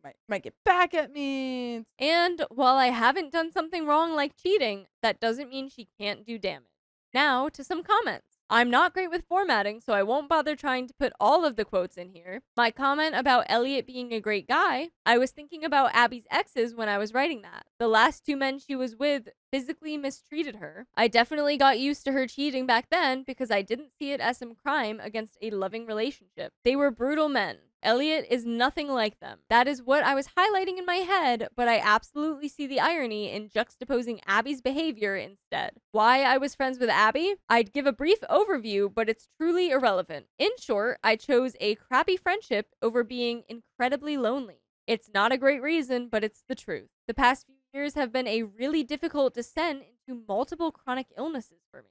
I'm trying to grapple with the emotional impact of accepting my disabilities. For anyone who has walked this road, you know what I mean. Abby seemed to understand me. We spoke the same language. She helped me process what I was going through. Part of why I have struggled with losing this friendship and seeing how harmful she has been is that Abby gave me so much. I learned how to handle my emotional reactions better, how to remain calm in conflict, tools that helped me verbalize what I need when I'm in distress. As for my boyfriend, like I said, we're on the same page with how I'm moving forward. He doesn't think it's worth the risk of Abby pestering his family or coming after me in some other way. I had gotten to the point of really wanting to confess to Elliot, but it's ultimately my partner's decision. I think some of you will be pleased to hear I have not lured an innocent angel man to his mistreat. He can't deal with his anger towards me because without resorting to aggression. The nasty things he says when he's mad would put the original thread to shame. And don't worry, he's already cheated. Abby was the only one I had to talk about all of the crap I go through with him. She wanted to help me leave. I wanted to establish a better support system so I wouldn't just take him back at once.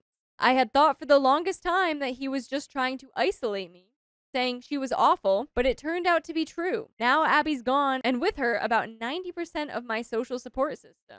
By the way, you can support us by listening to full episodes with stories just like this. Just go to Spotify, Apple Podcasts, your favorite podcast app, and search OK Storytime. We have more, but what are you feeling? Well, I think first of all, OP clearly is in a very unhealthy relationship, and I hope that you get out of that. I very much want you to get out of that, and I want you to know that even if you don't have the support system that Abby used to provide, it doesn't mean that you are not going to be a lot better on your own than you are with this guy. Not a particularly cheerful update, but that's the by and large of it. I think about Abby every day, and I'm still very sad about losing her from my life. I'm currently refocusing my energy on rebuilding things with my boyfriend instead of planning an exit. It's not ideal, but I do believe he has the capacity for change. I did this all in one pass and don't have the brain power to revise it right now. Feel free to ask anything I didn't get to. Sorry to disappoint about not telling Elliot, but dealing with a new wave of pesterment and the ensuing anger from my partner would simply be the end of me. Honestly, XO. fair. This is a little bit more a lot more complicated now. Great new plan. Leave your partner. Leave your partner. Tell Elliot. Yeah. Definitely don't tell Elliot right now, because I think that you have to deal with keeping yourself safe right now. Get out of this relationship. My boyfriend's mother is livid at me because I refuse to live an isolated life with him. What do you mean you don't want to spend your evenings and your days and your afternoons locked in my basement with my bowl? To summarize, my boyfriend and I have been together for 5 years. Woot! From the beginning, his mom was not a fan of me as she had worked with my mother at the same hospital, and they didn't get along too well. There is a lot of history, but I'll just say the story that broke the camel's back. By the way, this comes from Cool Cakes, and if you want to submit your own story, go to r/OKStories. This incident is what has totally destroyed the relationship with the family. My boyfriend wanted to ditch the apartment life and live in a trailer up north about 3 hours away from my salon. He wanted me to quit my job and go with him. I told him no. Long story short, we had broken up because we clearly had different paths. Well, give it 2 weeks, and he deeply regrets the decision he made. He claimed he was acting on impulse and thought it would be what he wanted when it wasn't. I needed time before I took him back because I didn't want to get myself in a lease with someone who acts that irrational. His mother was livid that I didn't immediately take him back. She had told him, If she doesn't take you back by Friday, let that witch go. And even highly encouraged him not to be with me. It hurt my feelings because as woman to woman, I thought she could actually see my side. But no, once again, I was wrong. Because I told him I needed time before we got back, he was sad. He was posting mopey stuff on Facebook. Wait, no, say it how it was He was spelled. posting moopy stuff on Facebook, and you could clearly see he was heartbroken. Fast forward a few months with effort and lots of date nights, we reconciled. I was ready to put my trust in him again, and honestly, we've been better than ever. I truly think the break was something we both needed to remind ourselves what we have, and put some ICUs if you know where this is going. Things were going great. Well, we were making dinner one night, and his brother sends him a text asking him, "Mom says you're being mistreated. Are you okay? You can openly talk to me." Just letting you know. Mom says you're getting bullied. She says that I have to tell you that you can talk to me if you want. The eye roll is so good. Yes. Oh, man. And my Nana says, women don't sweat. We just glow. We just glisten. Yeah, you're just glowing. Oh, yeah, your this Nana does feel says very that. like, Oh, thank you. what's the word? This feels orchestrated. Yeah. I was floored because I've spent 5 years taking care of her son, doing his laundry, cooking him dinner, and doing whatever I can to make him happy. I just didn't want to quit my job and live in a trailer, and she thought that made me selfish? He texted back, "What the F are you talking about?" and says, "No, that's not the case at all." But his brother is asking him if he's safe. I was like, what the F? Because I would never lay my hands on him. I would never intentionally want to hurt him. And I truly just want us both to be happy. Long story short, she texted me saying she was just worried about her son because he hadn't texted her in a while and saw his sad Facebook post about us being broken up and thought I was maybe abusing him. She's like, "I saw on Facebook that you were broken up, so I assumed that you were awful." I mean, fair? But they're broken up. I don't. Okay. Yeah. I replied, "If you were truly concerned, you should have talked to him first before telling everyone in the family I abuse your son." She deleted me on all social media. She deleted me on all social media, didn't say happy birthday, then texted me months later basically saying, "I'm sorry you felt that way for my words." I just said, okay, and I want to move on. But now my boyfriend's brother just had a baby and they want us all to get together on October 5th, and I'm scared. I literally have crippling anxiety at the thought of spending a weekend with them, as now everyone there was told I abuse my boyfriend. I literally have crippling anxiety at the thought of spending a weekend with them, as now everyone there was told I abuse my boyfriend. I'm embarrassed and don't feel comfortable. She also said we need to have a serious talk, and my boyfriend said, "No, we really don't. But I just have a feeling confrontation is going to happen." Okay. Here's my game plan right now. What's your game plan? You game plan with boyfriend. Yeah. His boyfriend is on the same page as He's you. on the same Boyfriend's like, page. this is crazy. She also planned this on a Saturday with a week's notice. I work on Saturdays. I'm a hairdresser. So he said I would be able to make it on Sunday. And she replied back, "Wow, she just never wants to show her face or be around us." In summary, boyfriend's mom told everyone in the family I abuse him, gets mad at me for my work schedule, and doesn't think we should be together. And now I have to see them on October 4th to meet his brother's new baby. I told my boyfriend I didn't want to go, and he is saying it's very important to him to prove them wrong. So I'm doing it for him. I just need some advice. This is the worst feeling ever. It's like being watched, examined, and judged by a group of people who don't even know me at all. Yeah, I don't know. I've said my advice. That's exactly what I do. I think get on the same page with your boyfriend. Yeah. Present it to the group. There's a comment from Miss Jaber that's like, make the mom correct her rumors. Don't do that. You can't. She's not going gonna do that. Mom's She's gonna be play a like, game. she's gonna do like, she's gonna be like, "I have to come on the stage and say that OP is not abusing her boyfriend." She's gonna blink out like in Morse code, like Yeah. SOS, like help. I'm being forced to say this against my will. She's gonna pull a severance. No, just get on the same page with And then you take the power away. with your boyfriend, and then you're in the clear. Yeah. Also, we live in a different state than his family, so they've only met me a handful of time, if that matters at all. Update! I posted a little bit ago about how I was struggling with my role in this relationship with my mother-in-law. My husband started a new apprenticeship, works a ton of storm work, and has a class full-time. So to say the least, he's very busy. Out of courtesy, I would update mother-in-law, as he does a great job keeping me in the loop, but not always his family. Over Christmas weekend, my husband got sent to do storm work. What is this? I think what is this? Kimberly Fine says storm cleanup. Storm cleanup? Yeah. Okay, that makes sense.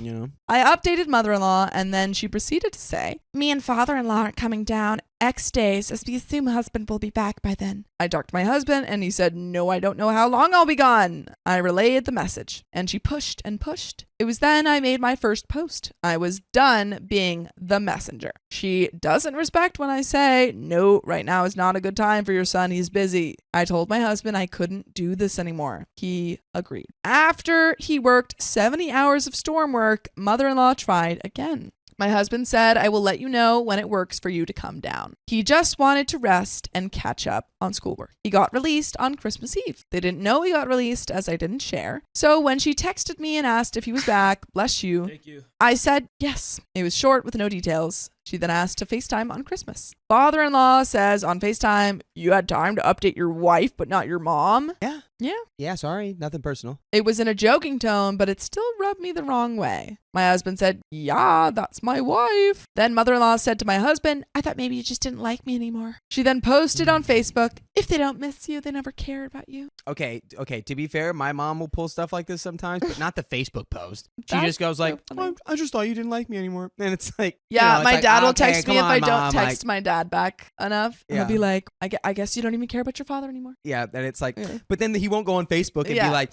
I looks guess like my some daughter people are hates just me. like never gonna change. Yeah, this is a Like, wild move. On FaceTime, she tried to plan for my husband's birthday, but he will be working and said he will be very busy as he has tests and a big final coming up. Well, today you'll never guess what. After being told 6 different times that we will let her know when things are good for a visit, she calls my husband and says, I'm coming down Tuesday. I made appointments and I really need to go to the Costco in your city. We live 5 hours away. She didn't ask. She said, just like the last time. Okay, well, basically what happened Please. is that after telling her, like, don't come, we'll let you know when you can come, she called them and was like, hey, I'm coming out. I'm coming over. And I need to go to Costco. She's like, I'm coming over because I gotta go to Costco. Yeah. My husband said, I mean, it's a bit last minute. She said, well, I already made plans and need to go to Costco. Costco. That's why we're talking about it. So I'm livid at this point. This woman has been told not right now multiple times and doesn't care. She doesn't respect our space. Unfortunately, my husband felt he was in a hard place and didn't know what to say other than, this is really last minute. I was pissed as I feel this enables her behavior. My husband said he's going to take care of it and have a firm conversation Tuesday when they arrive after dinner. My question is, where do I stand in this conversation? Should I just let my husband do all the talking? I wanted to maybe mention a thing or two, like not just texting me for plans, text the group chat, or how I'm in a hard situation if my husband doesn't want to see them when they want to come down. But I'm thinking I should just stay silent and let him take charge. He feels the same way and has outlined what he plans to say. I just want to tread carefully as things can go extreme with this woman. My husband agrees with everything written above, says he's unhappy with her as well, and thinks it's ridiculous. By the way, you know what's not ridiculous? Listening to full episodes of stories just like this. Just go to Spotify, Apple Podcasts, or iHeartRadio and search Book of Storytime. I will do that right after this story.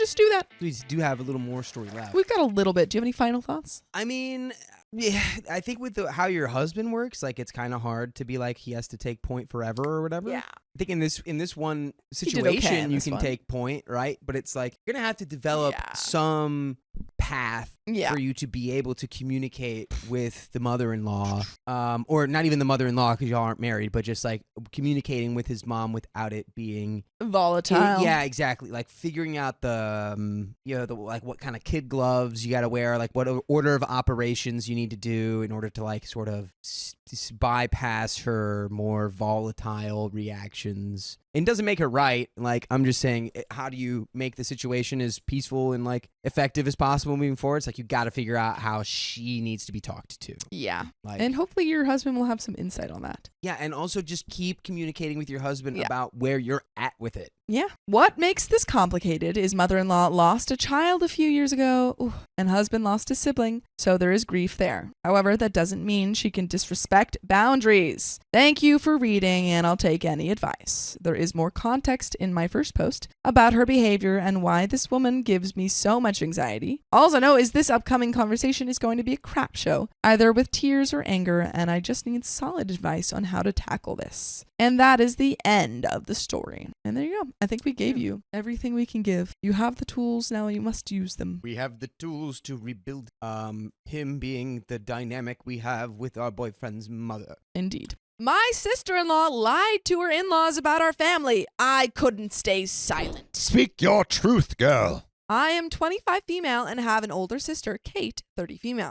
She and I were never close due to our age difference and because she hated that our dad married my mom and had me after divorcing her mother. By the way, this comes from OK Client 3075. And if you want to submit your own stories, go to r/OK Storytime subreddit. So, Kate claims dad told her he never loved her mother and that my mom was his true love. She also claims that our dad always compared the two of us, asking her why she had to be a difficult child and that overall, he loved me more. On the other hand, dad claims nothing she says is true, that she was very problematic and insolent. And these claims are backed up by my mother and dad's parents, so I assume Kate was never 100% honest. Anyways, these are their problems that do not concern me. Some time ago, Kate reached out to me and told me she got engaged. Congrats, Kate. I said, congrats, and everything. She told me she had a favor to ask. She explained that her future mother-in-law is very family-oriented, and it does not sit well with her that Kate is estranged from her family. In her words, future mother-in-law considered something to be wrong with Kate, and she is to blame for being no contact with her family, fearing Kate will also influence her son to do the same thing. What Kate wanted from me was for me to meet her in-laws so they could see she does not hate her family. I joked that her future mother-in-law sounds a little insane, but I agreed to help her because at the end of the day, I never hated her, and I don't think she hated me either. The fact we are not close does not mean we hate each other or want bad things to happen to the other one. Anyways, I went to meet Kate, her future husband, and her mother-in-law and father-in-law at a restaurant. They are very nice people and very warm. At some point, mother-in-law said something along the lines of being happy to see that the abuse we suffered did not affect our sisterly bond. I was confused and asked what abuse she was talking about while Kate tried to change the subject. Mother-in-law says it's okay that I have nothing to be ashamed of and that she knows from Kate that our parents mistreated us while growing up. I clarified that that's not true. We were never mistreated by our parents or anyone in our family. We were raised in a very loving family. We were never hit or spanked, no matter what we did. Our parents are well off, so we always had everything that we wanted: clothes, phones, laptops, cars, etc. Mother-in-law got very, very angry. She apologized to me and started insulting my sister. She called her a liar, accused her of being manipulative and trying to insert herself into their family by being dishonest. What happens is that Kate accused our parents of many things that are not true.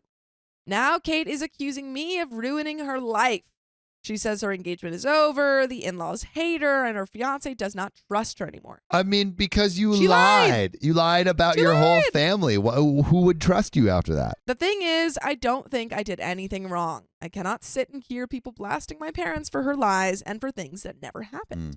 But still, am I the a-hole for telling the truth? And there is an update. I don't think you're the a-hole. I don't think so. I don't think so Also, at you all. weren't prepped for the lie. You know, you were just kind of thrown into it and you're like, what? No. I think OP helped this fiance dodge a bullet. Yeah. Yeah.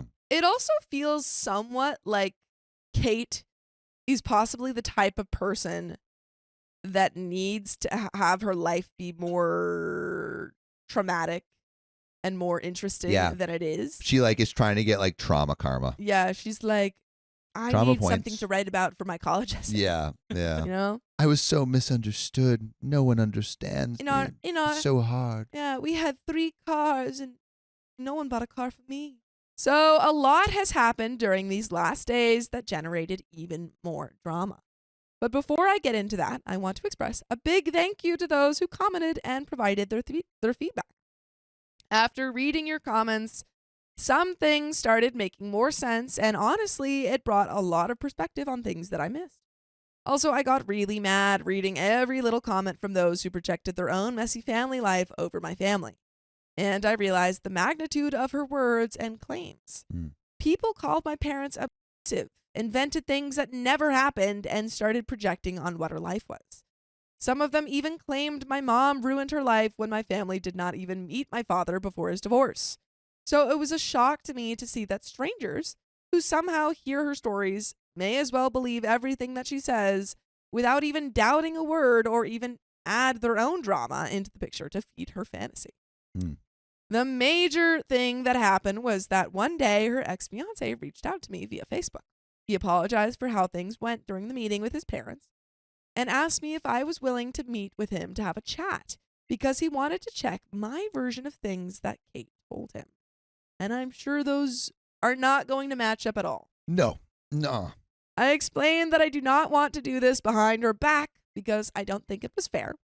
But if he can manage to convince her for the three of us to have a conversation, I'm all in.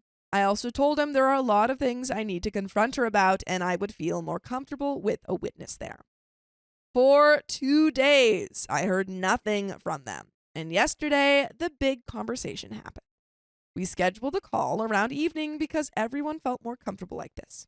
I will say from the start that I had nothing to do with convincing my sister to attend the talk. This was her decision after discussing it with her ex. Based on what I understood, she agreed to it, hoping that in the end, her fiancé would take her back. There's no way. There's no way. I mean, this guy is just going to realize how deep the lies are. Yeah. I mean, she's really hoping he doesn't ask the right questions, I guess. Unfortunately, I will admit, her ex and I kind of ganged up on her because both of us had many questions, and she was the one to provide answers. Some answers that I got from her. Why did she lie about being mistreated by my parents? She claimed she did not specifically mention me as being mistreated, but admitted she did not correct her mother-in-law when she understood something else. So she knew her mother-in-law was living with the assumption our parents mistreated both of us, but did not correct her in any way. When her fiancé asked why, she said she felt by not correcting her, the mother-in-law will stop considering her the problem, knowing that there were two of us in the same situation. She still claimed she was mistreated by my parents. When I asked her to provide some clear examples, she first said, "You know very well what happened." But me and my fiancé insisted. Some of the things she mentioned were, when she was a teenager, she was oftentimes punished while I was not, which was a clear indication I was loved more, and this is a... But I feel Or like, maybe you wasn't just- she acting out way yeah, more? maybe you just were a worse child. Yeah, maybe you were just sneaking out and doing all gosh knows what. Keep in mind, when she was 14 to 15, I was only 9 or 10, and she was doing bad things like getting suspended for smoking during one of her classes, skipping school, etc. How was I supposed to be punished along with her?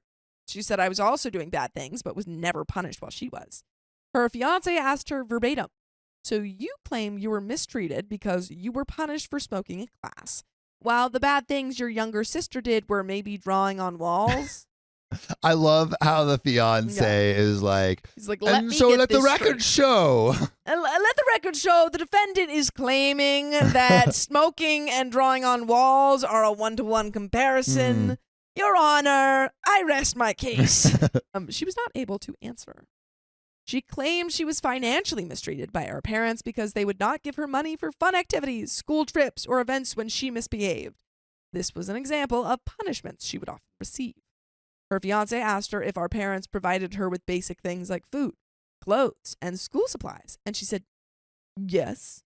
He mentioned parents are not obligated to financially support trips and fun activities, so how was she financially mistreated? I asked her if she ever thinks about everything she did wrong towards our family. She claimed she knows she wasn't a saint, but she was a child. I pointed out that at 17, you're not a child, and you know better than to swear at your grandmother. Her fiancé had no idea about anything, so I explained some very nasty things she did and said. One time we were getting ready to go to our cousin's baptism, and she wanted to wear a black t-shirt with a pentagram on it. The grandma asked her to change because her outfit was not appropriate for a baptism. Kate called her an old, outdated effing hag. I guess the grandma just doesn't understand style. She just doesn't get it. Just doesn't get it. I'm being edgy. It's This a is statement. it's not a phase, Grandma. Down with the institutions, Grandma. Her fiancé mentioned a story Kate told him and his parents with an incident where my parents mistreated her and confiscated her car, leaving her to walk to school during wintertime. I walked barefoot uphill both ways. What she failed to mention was that my parents confiscated her car because of a DUI that she treated like it was not a big deal. And secondly, she never had to walk to school during winter because she could have gone by bus. But in reality, even with no car, she carpooled with one of her colleagues. Oh, so it wasn't even bad at all. This triggered her ex a lot because, unfortunately, he lost his grandfather because of a wasted driver. Even knowing this, Kate lied and turned her story into a soap opera just for her to look like a victim. I asked her ex if she had ever said negative things about me, and he said no. She only mentioned some instances where our parents treated us differently, but always pointed out that they were doing it to turn us against each other. But based on the story she told, she apparently never blamed me for anything or said anything negative about me. That's something. The entire ordeal lasted for around 3 hours. I was exhausted. I told her that even if we were never close as sisters, I have always loved her and considered her my sister, period. Not half, just my only sister. I told her I understood that our parents could have handled things differently and maybe she did not receive all the help she needed to adjust to a stepmother and a new family dynamic. But I am now judging her as an adult who should know not to lie and pose as a victim and who should assume responsibility for her part. As people pointed out in my last post, I advised her to get therapy and solve all her issues. But until that happens, I cannot continue to have a relationship with her. She accused me of favoring our parents over her. I mean, she seems radioactive. Yeah. Like that a person that lies that much about something so, I don't know, so important in a relationship, you can't trust. You can't be around. It's going to be drama. She accused me of favoring our parents over her, but I told her I favor the truth over lies, and she should be ashamed of herself. By the way, you should be ashamed of yourself. If you're not going to listen to full episodes of stories just like this one, you can go to Spotify, Apple Podcasts, or iHeartRadio. Just search up OK Storytime. But there is a little bit more to the story. Do you have any final thoughts? I mean, I think OP is doing the right thing in cutting this person out again until they better themselves. So that's what happened between me and Kate. I have no idea what happened or what will happen with her ex, but based on how things turn out, I really doubt he'll give her another chance. He made it clear that she cannot be trusted and pointed out something his mother told him. If she is capable of lying in such a way about her own parents, what will she be capable of saying about him? He said he is not doubting she can start saying he was also harmful, since this seems to be her narrative. But that's her own problem. She made this bed for herself. And we've tucked you into that bed because that's the end of the story. Wow. Well, OP, I think you did the right thing. But wow, I mean, what a thick, juicy amount of lies. I'm glad the fiance found out before it was too late. I know. No, that was a lot. This says it's pathological, this lying. That it is. I mean, the fact that she's convinced herself that her parents were awful and like this, this terrible family that was mistreating her, when it doesn't seem like that was the case. Mm-mm. I've been planning my wedding for ages, but my mother-in-law is trying to hijack it. Hijack this! Pow! I, 29 female, and my fiance, 29 male, are getting married next year. He and I have known each other since pre-K. Dang! Dated in high school senior year, broke up before college. Classic. Then got back together 5 years ago. We are super close to both of our families, and this wedding will be around 200 people with about 80% family and 20% friends. By the way, this comes from user RoseCobbler13, and if you want to submit your own stories, submit them to the r/OK Storytime subreddit. So, his dad and my mom are the baby boomer generation, so we have a ton of relatives, it shows. We live very close to both of our parents. His are 20 minutes away, and mine are 10 minutes away, so we see them fairly often. I've always felt intimidated by his mom because she has that my way or the highway attitude towards most things. This is very important. I've never really had an issue with her, but I have always felt like she resents me for breaking up with her son after we graduated high school. For context, he was going to school across the country and I was going to school locally, and I did not want to do long distance. We were also 17 at the time and we were still very immature. Yeah, that's just how it goes when you have relationships in high school. This happens a lot. Yeah. This happens more than you think. This is a very, typical thing. When we got back together, everyone was pretty surprised, especially his family. Their first family party, everyone was pretty much asking about how it happened, and we were pretty vocal that this was it for us, and we were pretty much set on getting married, eventually. At the time, I was furloughed due to the vid and the halt of live events. My fiance and I both work in this industry, so we weren't itching to get married right away. We really started talking seriously about when my fiance was hospitalized last year, and he didn't really want to wait anymore. This was also about the time I started being more forward with his mom. He had a stroke. Oh my God! Ooh. and she was making comments about my weight to him. Shout out to the real MVP because he told her to mind her own dang business since I get enough body shaming from my mom. Never the time, but like, especially not the time when he's just had a stroke. Why are you commenting on his fiance's body? Fast forward to when he got engaged. He proposed to me on Christmas Day in front of his parents and sister in our house. He originally was going to propose before that, but I had gotten sick and ruined his plans. He's like, it's all your fault. I had to propose on Christmas. Now, everyone knows that I've been planning this wedding forever. We had many conversations before he proposed on what we wanted and who we wanted in our bridal party. I have known colors and dates and decor, and so I was ready to get started right away. I set up a preliminary venue tour and invited both our parents to come with us. This was just to get a feeler about budget and the process, but the venue was not what we wanted. However, this was literally the first day we were getting into planning. All the stuff I had before was just a vision board. That's cute. You had a vision board for your wedding? Gotta have that Pinterest. When we got home, his mom had texted us and asked us about our wedding party. We said we weren't really asking anyone until we locked down a date and venue, but that most of our bridal party pretty much knew who they were. My bridal party, my sister, my best friend, and 4 other closest friends. His bridal party, his best friend, his cousin, his college roommate, and 3 closest friends. My nieces are also flower girls, and my nephew is our ring bearer. When we told his mother who was in our party, she kind of flipped out because I was not including his sister, 26 female, as one of them.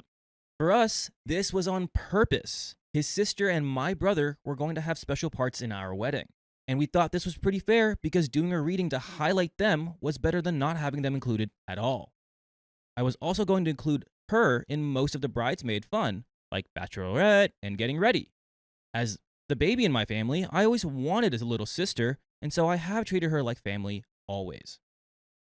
She's also the type of person who does not take offense to anything and would be happy to be a part of the wedding in any way. Oh, so she's not, because I would thought she was going to be like, she was the one who was upset and complaining to the mother, but it seems like the only person who has a problem with this is the mom. Like, the sister doesn't even care. Mom's doing the emotions for herself. She's like, I know that your sister's upset. And the sister's like, no, I'm good. And she's like, I know deep down that she's upset by this. But his mom wanted to hear none of that. She said I was going to hurt some feelings, and I said we were having them do their own separate speeches, which was a much bigger role, in my opinion, than being a bridesmaid. This is where the drama happens. Uh-oh. Not good. She texts my fiance on the side that she will keep her mouth shut on most stuff with the wedding. But this is something she would not keep her yap shut on. I know full well that it is our wedding and that it is my bridal party, and that if my fiance told me he would be hurt to not see his sister up there next to me, then I would totally ask her to be up there with me. But he and I already decided on our bridal party years in advance. He responded back to her, telling her that he was not having my brother in his party, that them doing speeches was a very special part of our wedding, and that we had put a lot of thought into it. When my brother got married, I was not a bridesmaid, and they had me do my own speech. I was also not including my sister-in-law, brother's wife, as a bridesmaid because she and my brother-in-law have already agreed to help out with their kids on the day of the wedding. I would understand why people would expect a sibling to be a part of their own sibling's bridal or wedding party. Right. But to expect the opposite partner to include them when they might not have that close relationship. That really spot's reserved for my sibling to be your no, bridesmaid. That doesn't make any sense. It should be all of their closest, friends and family members up there. We were already making plans to talk to his sister the next day and get her take on it well before we wanted to ask anyone. But also because we thought we owed it to the person whose feelings matter the most in this conundrum. We already knew her response was going to be whatever makes us happy because, guess what? It's our wedding. But we never got to the next day to ask her. His mother texted him that night that she will pull any monetary contribution if we did not make his sister a bridesmaid. What is she doing? Why? You have forced my my hands, son. That's the thing. She definitely seems like the person who was like, oh, I would love to help contribute to the wedding. I would love to help. And then uses that as a way to control. This made me mad. Not because of adding her, but because she backed my fiance into a corner and gave him an ultimatum. At this point, we had not put any money into the wedding, and when I told my mom, she said, fine then, we will just contribute whatever they don't. Which, respect, because my parents are not well off, but they love my fiance. My fiance never wanted a large bridal party, and I had to really push for 6 because these were my closest friends, so going to 7 was never an option. I reluctantly agreed, but now everything feels really off. She made us keep this from his sister, and even though we are back down to 6 and 6 for our bridal parties, other drama with one of my friends, I still feel like it took the special out of it. The petty in me told my fiance that this means she will not have a speech during our wedding, and that it was his mother's only freebie say. He was okay with that since it would be no longer fair to have her do multiple things and would be awkward for her to step out of the bridal party line just to speak. He gave me 48 hours to get all my feelings out before we stopped talking about the topic, which I have been good about not saying anything, but it's been 4 months and I'm still not over this. We still haven't officially asked anyone in our parties yet, partially because of this, but all my bridesmaids know about what happened and have my side. They're your bridesmaids, as they should. And by the way, you can have our side by listening to full episodes with stories just like this, by going to Spotify, Apple Podcast, or your favorite podcast app and searching OK Storytime. There's a little bit more to the story, but Sophia, where are we at? Well, it seems like you're kind of trying to, I don't know, you said, oh, to be petty, I don't want her to have speech. But why are we being petty towards the sister? She hasn't done anything. She also doesn't know about this She also conundrum. doesn't know. It's like, don't be petty towards the sister. She's not involved. Yeah, I think you're trying to get back at the mother-in-law, but she's already won. Yeah. So there's not really a way to get back at her without trying to take it out on other people. Or make things you. even more stressful for you and your fiance, which I doubt you want. Yeah. Where the heck was the conversation with the sister and the mom? Like with the brother, sister, and mom? Well, it seems like the mother-in-law was like, you can't tell her, or I'm taking away the money. A part of me still wants to talk to his sister and ask her what she wants. Mm-hmm. Yeah, she's a person too. I think you should. Yeah. The problem is, his parents have already given us money for a vendor deposit, and so now I feel like we can't really change anything, even if we haven't asked anyone officially yet. A part of me thinks she'll find out eventually, and so I want to talk to her about it. I also am worried that his mom has already told her that she is going to be a bridesmaid and will ruin the proposal plans I have made. Any advice on if I should just get over it and leave it alone, or should I talk to her? And there's an edit. I feel like I should clarify. My mother-in-law is not evil. She was a teacher for 40 years, and so she comes off like a retired teacher who has dealt with a lot of crap for years. She doesn't walk all over me, nor do I let her. I've stood up for myself on several occasions. My problem isn't with her, but the situation she put me in with my sister-in-law, or future sister-in-law in this case. Well, and then, yeah, your problem is kind of with her, which is fair. She's making problems, but Opie's like, my problem is not with her. It's how she's it's her behavior. It's like, no, the problem's with her. The problem's with her.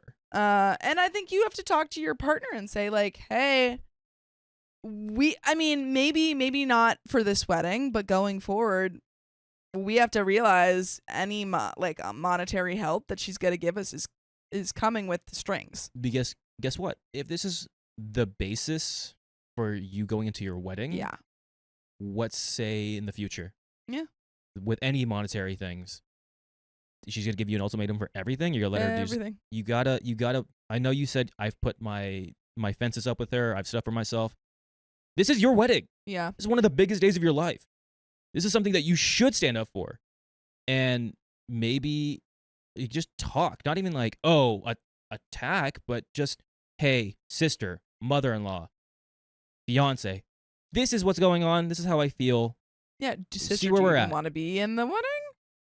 Like, Yeah. did you even want to be one of my bridesmaids? I gave my mother-in-law a gift, and it made her hate me. You should have never been generous, OP. So, my boyfriend, male 36, and I, female 34, have been together for a little over a year. His mother is cordial with me. I've been at family events, and her sons, 7 in all, curse and whatnot, and I am a theater girly and military brat. So when I saw her being okay with the kids cursing, I thought it was all Gucci. It was, in fact, not Gucci. And by the way, this comes from user thinks she's my throwaway. And if you want to submit your own stories, go to the r/OK Storytime subreddit. I wanted her to feel special this past Mother's Day, as my boyfriend is terrible with gifts. He told me this straight up. He told me earlier this year he was stressing about what to give her. I suggested I help, as gift giving is a love language of mine, and I am usually very successful with a budget. I got her a cookbook set. But it's silly, and the reason behind it is sillier.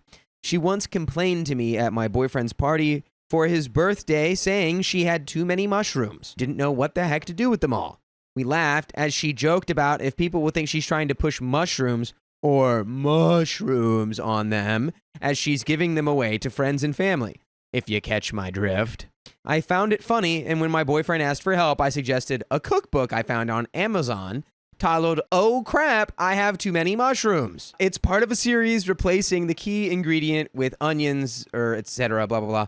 My boyfriend thought it was hilarious, and it tied into that memory of his mom and I bonding over laughter. So I got the whole series of onions, tomatoes, the whole thing, along with flowers, a painting of her cat I did myself, loose leaf teas, and more. We didn't get to be with her on the day itself. I had the vid, and he wasn't feeling well either. We found out later he had the flu. So he didn't go to dinner. So his brother picked up the gift and brought it instead. She called that night, and when he came back to the guest room where I'm sleeping until I feel better, he says she is pissed that I am immoral and making a mockery of her love of cooking and making it profane and vulgar. I called her immediately to apologize, but she didn't answer that or my texts. It's June now, and she finally texted me on the 1st, stating simply that she accepts my apology, but that I'm on thin ice and to just be good to her son so she can forgive me. I showed him the text, and he was very confused by this. Well, today I got a call from his dad. Father's Day is coming up, and he told me he didn't want me pulling that classless crap on him, and if I can't tell if it's classless, to simply forego the gift and provide a gift card to his favorite restaurant. I just purchased the gift card. But am I really so terrible? They are Catholic, but they accepted me as a pan-agnostic woman dating their son. I've heard the S to the H to the I to the T said and other curse words. And honestly, way worse stuff. So I'm unsure where and when I crossed a line. My boyfriend's brother joked I should post here, so am I the a-hole? And there's an update. I think we all know the answer here. Yeah, definitely not the a-hole. You apologize. You did the thing that is the normal thing to do. Yeah. You go, oh, that upset you? My bad. I apologize. That was never my intent. Yeah. And then she acted like a little teenager and didn't talk to you. Yeah. I feel like I wonder if it would help if OP, went over there, met her up in person, was like, I think you're a great cook. I just thought, since we laughed about it before, saw this, and I thought that was silly and funny. Yeah. Didn't mean anything by it. So, update. I wanted to be optimistic about Father's Day as I followed directions and got him the $50 gift card to a restaurant chain he really likes, and went to the Father's Day dinner and simply didn't say much. I even ignored the jabs my boyfriend's mob kept making at me, such as when my boyfriend's sister-in-law, who works in the service industry, mentioned very rude customers, and mother-in-law mentioned that when you deal with classless losers, it's best to just let them be and be grateful they're not in the family while looking right at me. In that moment, I actually just sipped my drink and pretended to contemplate the menu. I was on my best behavior, or at least I felt that I was all night. When it was time for gift opening, we went with my boyfriend's plan and just combined our gifts in one bag. As his dad went through the gifts, he saw the gift card and snorted, just looked at me, then pulled out a book and wallet, which he hailed as amazing thoughtful gifts, and thanked my boyfriend for not taking the lazy way out. That's when my boyfriend said, quote, "Actually, the gift card is from me. The book is because OP remembered your favorite series, and the wallet we both paid for." That was a white lie, as I had gotten the gift card and bought the book a while ago, and boyfriend got the wallet, but I did help him pay for the inscription. His dad ignored that and moved on to other gifts, but when we were all dispersing, the brothers and their partners wanted to keep the party going, and my boyfriend wanted to as well. We said our goodbyes in the parking lot as I went to our car not far off and switched from my heels to my flats as we were going to walk to the bar about a block away. Mother-in-law saw me doing this and asked me why I was changing my shoes. And I just said I didn't want to damage my nice heels. I got a shake of the head in response, and she said, "So now you can't even afford shoes? Are you okay?" To which my boyfriend cut in and said I was fine, but we're all walking to a bar to catch up with one another. I don't know how, but it then became my fault the group wanted to go to a bar and not stay and drink with the parents. She made it seem like I had talked everyone into ditching early and how disrespectful I was not speaking at all during dinner. She claims I ignored her a lot and that I looked angry, to which the kids all spoke up to set the record straight that I didn't even know about the group going to the bar until father-in-law had already said he had movie tickets to Ballerina and had to go, and that I seemed perfectly fine all day and not angry, as she seemed to think I was. At this point, I just went with some of the brothers' partners to the bar while mother-in-law had it out with her sons. By the time they caught up with us, my boyfriend was clearly upset, but didn't say anything, and the mood lifted as we drank and laughed together. But when we got home and I asked how it went, he just said he didn't want to talk about it right now and sat down to play video games. Maybe I'm crazy, but he just seemed so defeated. I got a voicemail from father-in-law that just said, "Thank you for the gifts," and he rambled a bit, something to the effect of, "We don't really think that way. Sorry for the misunderstanding." I gave boyfriend space the rest of the night, and I woke up early, so I left before he woke up this morning. But I'm sort of dreading getting home to ask what that was about. But I already know it's nothing good. Boyfriend has something of a social media business and won't be out until 7:30 today, so I'm biding my time at a nearby restaurant until he's done. I am not looking forward to this talk. Send positive thoughts. Update 2. But before we get into that update, I have some thoughts. I want to hear your thoughts, though. I'm confused why she's acting like this is going to be something bad for her. Like, you've done functionally nothing wrong here. Yeah. I'm really glad that everyone else is defending her. And it's not, because we've heard so many stories where it's like some sort of stupid like feud starts with the parents, and then all the siblings are like, "Yeah, that was really wrong, OP." And it's like, whoa, whoa, whoa. But in this case, they are all defending her to this mom. Yeah. So I'm so relieved by that, but also it's very frustrating to be like the only one that's targeted. It's absolutely insane that she's reaching so hard that Yeah. everyone can understand the concept of, I want to change out of my heels if we're Yeah. going to walk somewhere. Yeah. Everybody can understand why you would do that. Right. But the mother-in-law is like, why are we doing that? Are you too poor to afford shoes?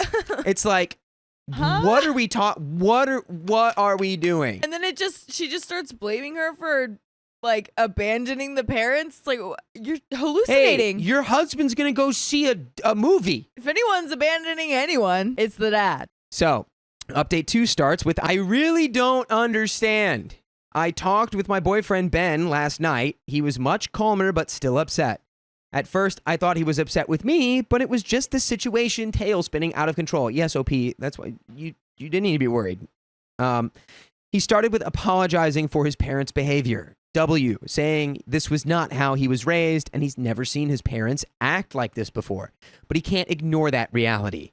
The reality is they just don't like me. I asked why, and he got really quiet.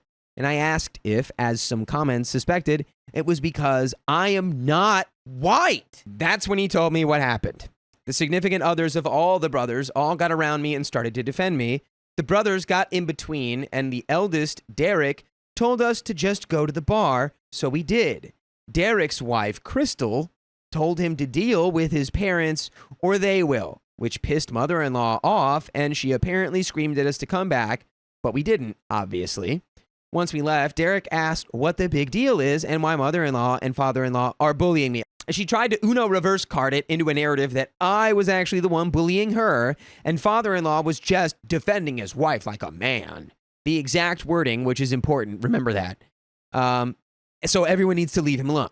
Ben said her treatment of me was unfair and without any reason, and he lists off a couple of glaring occasions, but it wasn't until Derek mentioned that it all started happening since our 6-month anniversary. The other brothers are chiming in, and Ben said that's when he realized what was going on.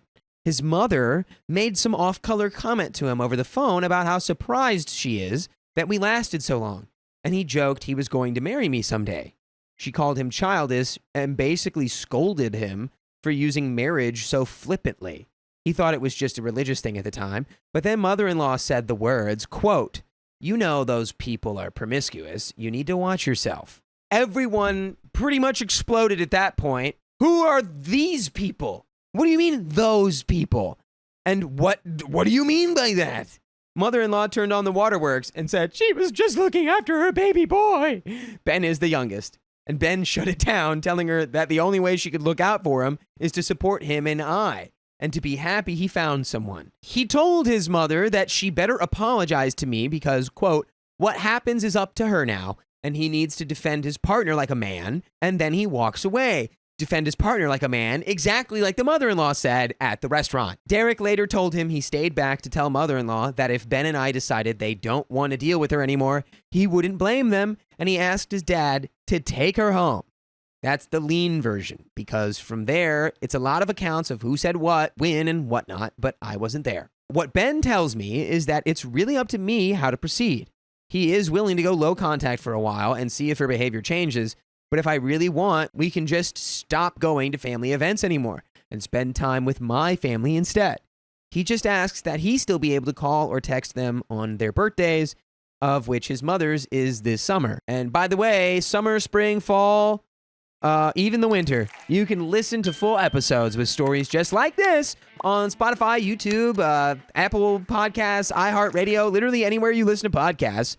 All you got to do is search OK Storytime. But I would be hiding myself from the presence of this family. Yeah. Well, not the whole family, just the parents. The parents. Yeah. I cannot say it enough how relieving it is that the rest of the family is okay with this. Yes. Or not okay with this, but is on her side, is on OP's side. Exactly. Yeah. Where it's not like, what? You're crazy. No, that's just our mom. Right. It's no, you're not crazy. Yeah, our mom is that's crazy. Losing it right now. What's going on? Yeah, because everything she was saying is just not making sense at all. This all started because of a book that said the S word on it. That was a funny little joke. Well, really, this all started, who knows how long ago this started. Because clearly it's because, from everything we've learned, that the curse word on the book was really just a cover for being it's you kind of people would use that language. Yeah, because you're classless. I wonder if OP was white, if they would view it as classless. Yeah, of course they probably wouldn't, because as we all know, the classiest thing ever is to be a freaking racist, right? Yeah, totally. Yeah, the racists know all about class. That's ridiculous. If the ball's in your court now, I'm not playing, make up with these people. They bigoted me. Yeah. They would definitely have to put a lot of effort into the relationship, and it's definitely not on OP to start that. Yeah. It's on the mom. I would have to be let me see the receipt for the the racial theory class you're taking at the community college. Right. I need you to literally learn why that was so wrong, because I don't think you even understand why. Yeah, submit your essays. Yeah, I need a full book report from you. So let's finish this story. I told him I need to think about it because of the text his father-in-law sent, and he asked which text, so I showed it to him. He just stared at it that sounds like they're admitting to something, and I said I have guesses, and he just looked angry. He then said that the text wasn't even a real apology, so they'll have to do better than that. We just ended up rewatching Great North and drinking together before going to sleep. I'll have to figure out what to do later, but I have a big meeting today, so I'm going to try and focus on that for now. That is the end of that story. Wow, that's all you can do, OP. My stepfather is a liar, but my mother refuses to leave him. And then I said, like a liar. Trigger warning for harmful relationships and also inappropriate relationships towards children. As the title suggests, My 24 female mom, 54 female, has been married to my stepdad, 53 male, for about 11 years now. Throughout those years, she has occasionally decided enough is enough and vented to me. My older sister, 25 female, or other immediate family members, expressing her desire to end the relationship and finally find the perfect time to get out of her toxic marriage. But every time she ends up forgiving him, they make up, life goes on, and the cycle repeats. By the way, this comes from Fun Communication 2030, and if you want to submit your own stories, go to the r/OKStorytime subreddit. I'm Sophia. I'm Carly. And I'm Keon. And OP says, but this time was different. About a month ago, I got an extremely emotional video call from her when she once again had enough. But this time, I could see that she was packing a suitcase.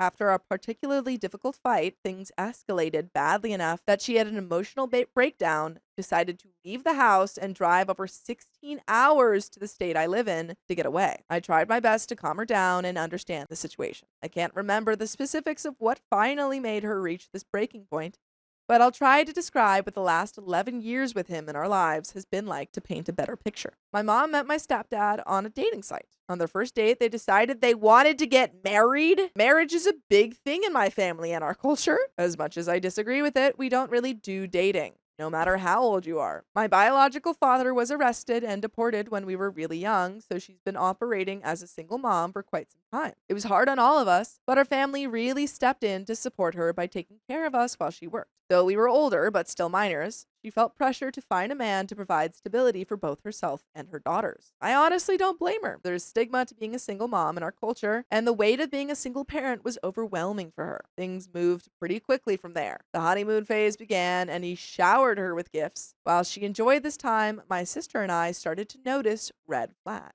This guy talks constantly, not only talks, but promises the moon and all the stars to her and us, then brags to anyone who will listen about what he's willing and capable of providing. These promises never amount to much. He's the kind of guy who believes money buys love. This time, my mom lived about 3 hours away from us to work, and we were still minors living with our grandma and uncles. He started to isolate her, intentionally keeping her from visiting us on weekends when she was supposed to. He'd send us messages or call us, making it clear he was monopolizing her time. He became very territorial of her and made it a habit of openly competing with me and my sister for her attention and love. Months passed, and next thing you know, they got married in a courthouse, and we all got relocated to his house in a state I'd never been to, hours away from our family. During this time, I experienced inappropriate behavior from him that made me extremely uncomfortable. He would also consistently pick on my sister and me. Him and my mom also decided not to enroll us in school and just homeschool us with some online study program he bought years ago for his biological kids. As time passed, the red flags continued to crop up. Overpromising, treating me and my sister like threats, being territorial of me, and being inappropriate with me. Then we moved to an even further state. Things went from bad to worse. They plotted to send me overseas because they suspected I was attracted to the same gender, and they tormented me badly, turning my family against me to the point that I struggled severely with my mental health in middle school. During the tail end of high school and early years of college, they began another campaign against me for dating someone who was not the same race or culture as us. He prevented my mom from co-signing my student loans, took my car away, and completely cut off my financial support. While my grandmother was battling pancreatic cancer, they also managed to get me punted out of my grandma and uncle's home where I was staying during college, making me homeless. Fortunately, I had an acquaintance who let me move in with him. Despite all this, I learned to be independent and support myself. After immense pressure from my mom to reconcile with my stepdad so she could be allowed to speak to me and visit me more often, I caved, gritted my teeth, and apologized to him. Shortly after, I graduated college, ended a difficult relationship, landed a stable career I love, and married my now husband, 29 male, who I've been with for 4 years. I'm also pregnant with our first baby, a girl who we're overjoyed to finally meet. Most relationships with my family have been mended, and I learned to cope and move forward. In recent years, it was just my sister, mom, and stepdad living in a different state, while I lived in my home state where our whole family is located. As I learned to recover from past trauma, his controlling behavior escalated with my mom and sister. He had total financial control over her, tracking every penny she spent while he was free to blow their income on mysterious purchases. She wasn't allowed to have money in her name. Any money she had, he needed to know about it and would perpetually borrow it. At any given time, he accumulated over 6 figures in credit card debt in her name. He opened multiple businesses in my mom's name and put most of the burden of running them on her while she saw no profits. He would bark orders at her in front of other people, commanding her like an unpaid employee. Fast forward to the time at the beginning of my post where she had enough and decided to drive up to my home state to get away. I'm currently pregnant, 5 months at the time of her arrival. Before she came, my life was pretty stable. I'd moved past my trauma, was planning my upcoming baby shower, and was due to start at a new job days before her arrival. But once she came to stay with me, my life centered around her. I committed energy, emotions, resources, and time to her well-being. It's hard seeing your own mom in such a vulnerable state.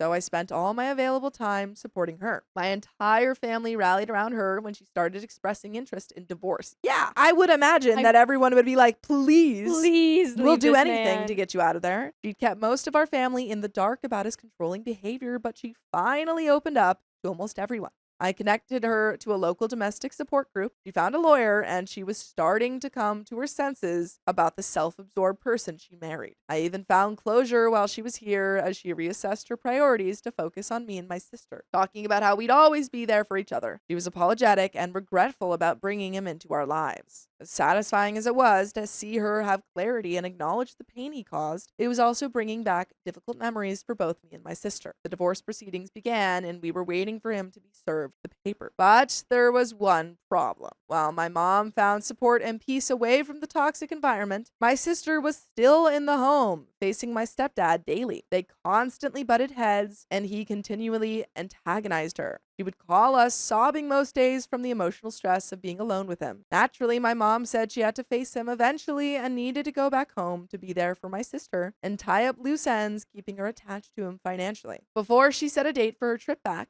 I got some odd texts from my stepdad. He broke the news to me that he had stomach cancer and passed along a suspicious medical document to show me his diagnosis. Everyone was obviously shocked, but extremely doubtful. This guy is a serial liar. If it was anyone else, I would have been sympathetic and concerned, but everyone in our family was skeptical. Was this just a way to get her to come back home? A pity play because he sensed the marriage was over? The timing was convenient, to say the least. My mom was on the fence. Context, my stepdad has about 6 or 7 phones? Why? My sister mentioned on a video call with us one day that he left a couple of them in their bedroom. Out of curiosity, my mom asked my sister to check the one phone he had with an absurdly long password. She went on the phone and saw a text with someone with a generic name. Upon further inspection of the text notifications, it was obvious this was a woman, and the texts were damning. I mean, yeah, he's already done literally everything else. Of course he's cheating. This guy was having an affair. I'm sure he's having more than one. And if that wasn't bad enough, it got worse. Finding this out made me recall that about 3 years ago, my mom confided in me that she contracted an STD, the kind that you don't get accidentally and never go away, but isn't life-threatening. The only person she'd been intimate with was him. Remembering this and discovering his affair connected the dots for me and our family. What do you mean? You knew! You knew that he was cheating really that then. shocked. Some days pass, and my mom finally decided she's going to make the 16-hour drive back home to face the situation and be there for my sister. Spent the last day in my state, sobbing at the thought of going back, terrified of facing him. We all advised her against it out of fear for her mental health and safety, but she insisted she needed to go back for my sister, so we respected that. The moment she arrived and made contact with him, everything changed. Daily updates to me and the family turned to radio silence. Oh my goodness. Communication about the divorce proceedings became non-existent. They started getting comfortable with each other again, calling each other baby and saying, I love you. He constantly stayed by her side, never leaving her alone for a single moment, talking her into exhaustion. It was like night and day. The man she cried from fear over seeing again suddenly became the only person she was willing to talk to while she iced the rest of us out. All the talks we had about her and my sister moving in with me, my mom going back to school and getting the degree she always wanted, the excitement of her being able to watch her future granddaughter grow up. The days, weeks, hours I spent dealing with a realtor, applying and touring apartments, hundreds of documents I compiled to help her with the divorce filing. It was starting to feel like it was for nothing. When any of us would ask or check in, she insisted, I'm still getting a divorce and stop breathing down my neck and treating me like a child. started turning on all of us. But we gave her space and trusted what she said, despite what we were seeing unfold. During this time, the stress of worrying that he was getting to her head, emotions running high, put strain on my marriage. When I got in an argument with my husband, I usually called my mom to rationalize with me and calm me down, since she's always been unbiased. But when I called seeking support, something weird happened. She was quiet, looked exhausted, and barely said much. My phone passed away during our conversation. When I charged it and called back, she wasn't picking up. I called my sister, who brought my mom into the room. As she comes in, who's trailing behind her? My stepdad. He tried to insert himself into my vulnerable moment, claiming my husband had called him for help, which was a lie. I went off on my stepdad over text and blocked him. My mom ended up blowing up at me, telling me not to get emotional and loud with her, and that if I was going to be like this, she didn't want to live with me. A few days passed. Stepdad and mom get much more comfortable with each other while keeping me and my family in the dark. Then come the talks about a cruise. There was no talking her out of it. She told us she had every right to a vacation and could go on a trip with her soon-to-be ex-husband platonically. Days before the trip, my uncle was still texting with me and my sister about his suspicions regarding his cancer diagnosis. After all, he wasn't showing any symptoms and doctor visits had completely stopped. We took another look at the document my stepdad sent me, and my uncle decided to call the hospital listed. After some time on hold, he gets in touch with the worker there. They ask for the MRN number. That's strange, the worker says. There aren't usually letters in this number. The worker highly doubted the validity of this document. So my sister decided to print it out and go to the hospital to ask in person. Surprise, surprise, the person she spoke to confirmed the concern about the MRN number and pointed out countless flaws in the document. This guy was faking cancer.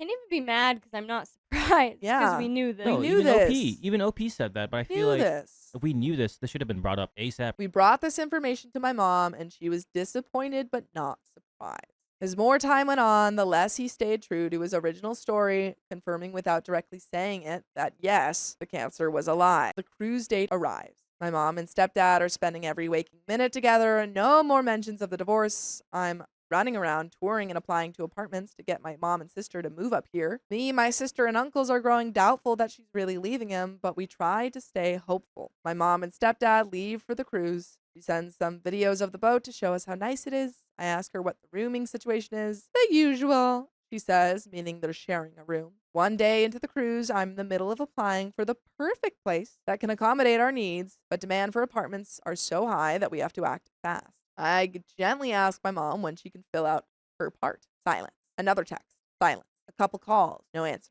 2 days of radio silence. She was avoiding me. Our chances of getting the apartment are long gone.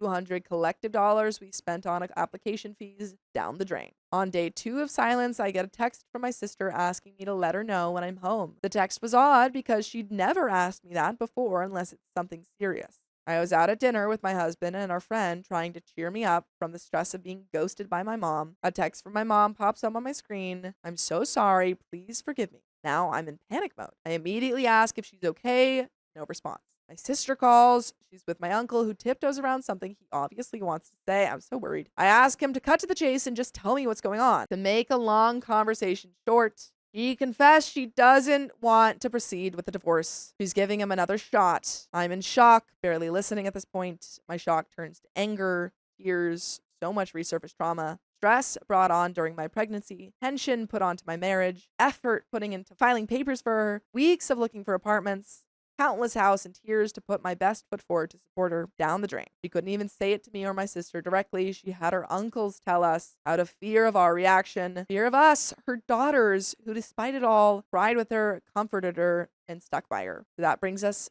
present day. 2 days since I heard the news, I'm having a mix of emotions and feeling something different every hour. 1 minute, I want to cancel my baby shower to avoid her completely. The next, I thought, to heck with it, I deserve it. This is to celebrate our unborn child. Constant sobbing, rationalizing, venting, exhaustion. Some moments, me and my sister catch ourselves grieving the relationships we once had with her, because nothing will be the same from this point forward. If it was just another fight and another trip around the same cycle, I wouldn't be writing this post, but it went so far this time, it felt real. It felt like there was a world where I could raise a daughter that wouldn't know my stepdad's face or name. I feel betrayed, and once again, like she picked him over my sister and me. He won. While we mourn our relationship with her, she's on a cruise living her best life. And you can live your best life if you listen to full episodes of stories just like this. Just go to Spotify, Apple Podcasts, or iHeartRadio and search Aboki Storytime. My anger for them both has boiled over so much that I'm debating cutting them both off altogether. My sister insists on moving up here to the state I live in on her own, leaving my mom to deal with our stepdad by herself so she can finally stop living for our mom and live her life for her own sake. Despite my mixed emotions, the one I keep coming back to is betrayal and anger. I've debated going no contact with only my stepdad, and I've debated going no contact with both my stepdad and my mom. I can't even bear the thought of her being in the delivery room with me. My uncles are encouraging me to forgive and forget and respect her decision, but I just can't rationalize coming back from this like everything is okay and nothing happened. If you made it this far, thank you. Yeah, I think you need to go no contact and just tell her, like, or very it's not limited. really. I would say limited Yes. only Yes. on the terms that she can reach out if she. Exactly. Yeah, I agree. Yeah. I agree. I refuse to adopt my husband's stepdaughter because I'll end up doing all the work. Honestly, valid. I'm 33 female and my husband is 35 male, and he has a daughter who's 10, and she has a sister who's not my husband's kid who's 3. Their mother is a heavy drinker. Last year we put her in rehab and it helped. She came out, got a job, and started making a good life for her kids. By the way, this comes from user RoyalReturn7136, and if you want to submit your own stories just like this one, just go to the r/OK Storytime subreddit and do your thing. 3 months ago, his daughter called in the middle of the night saying her mom wasn't home, they hadn't eaten, and that they needed help. We went over there, and a few minutes later, her mom came back, wasted, and probably on other stuff as well. He put her back in rehab, and we've kept both kids. She just got out and has been talking about how she wants my husband to adopt her daughter as she feels she's going to relapse again, and she wants him to just take the kids after the adoption is finalized. My husband just agreed and didn't talk to me about it. When he finally talked to me, he said that it will be better for both of them if this happens, and the little girl already lives with us. I told him that he's not taking care of the 3-year-old and that I am. I also told him that even though I work from home, someday I have to go into the office and it's very random and I can't just drop her off with anybody because I don't know their schedule. I also told him that we are having our baby and I can't handle a baby, a toddler, and a 10-year-old. I told him that's too much to handle. He said I could just quit my job and stay home until they all turn 5 or 6 and then go back to work. I told him if he wants to adopt her, that he can do that and I can go in full time and make more than he's making and take care of everyone. He got mad and said he's going to adopt her whether I like it or not. I had talked to some people and they said it's best for the little girl since she doesn't have family on her mom's side and we don't know her dad, so that I need to just suck it up and leave. So am I the a-hole? Edit. If you all have asked questions, I will try to answer them, but the main question I keep seeing is, what is the plan with my bio kid? The answer is, I had planned to work and probably see if I could try to not go into the office as much, and my mom said if she's nearby, she won't mind watching her. But the plan is not solidified, and if that doesn't work, daycare. A lot of people asked, why can't we take the 3-year-old to daycare? The answer to that is, we brought her last year and she screamed and cried, and I had to go pick her up early almost every day. They said she might do better at home rather than there. I think she's just likes to be around people she's comfortable with, and she knows us, so she's comfortable with us.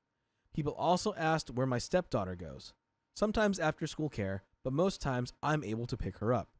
Someone also asked how the 3-year-old called, but to specify, she didn't call. It was my stepdaughter who called us.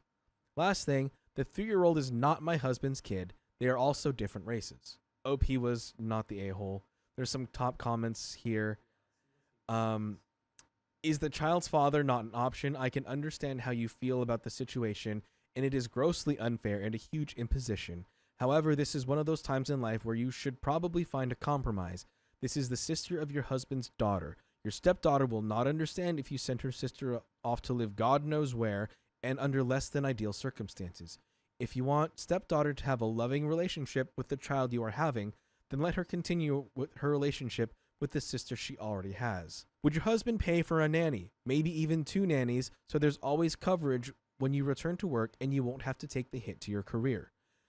Not a-hole, though it is very unfortunate that his ex didn't make more of a mature decision and forgo a second child, considering her regular use. OP? The child's father is not an option. He doesn't know she exists, and he's just like her mother, and she doesn't know where he is. Commenter 2. Info.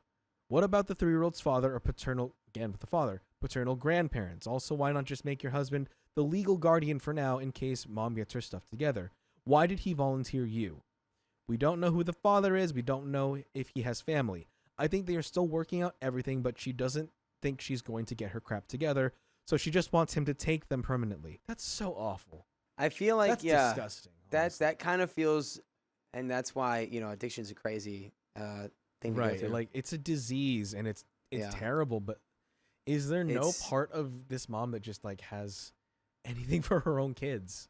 Well, I'm sure there is. She's trying to, it sounds like, to me, it feels like she's trying to stifle it and being like, if I just get rid of the responsibility or the presence of my children, then I can fully just I can lean into my addiction without feeling as bad, because then it's no longer on me to take care of my kids. Right.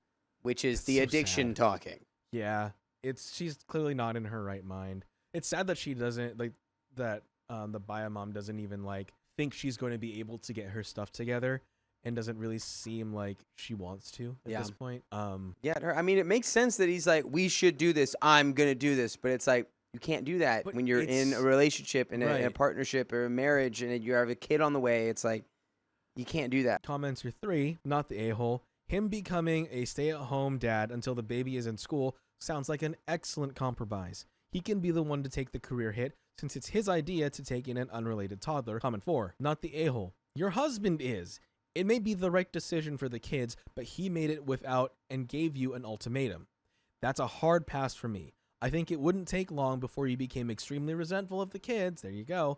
And it will show no matter what you try. I'm really sorry you're in this position. Personally, I'd be done. And we do have an update. 3 days, SpongeBob voice. 3 days later. So I've returned, and I wanted to address a few questions.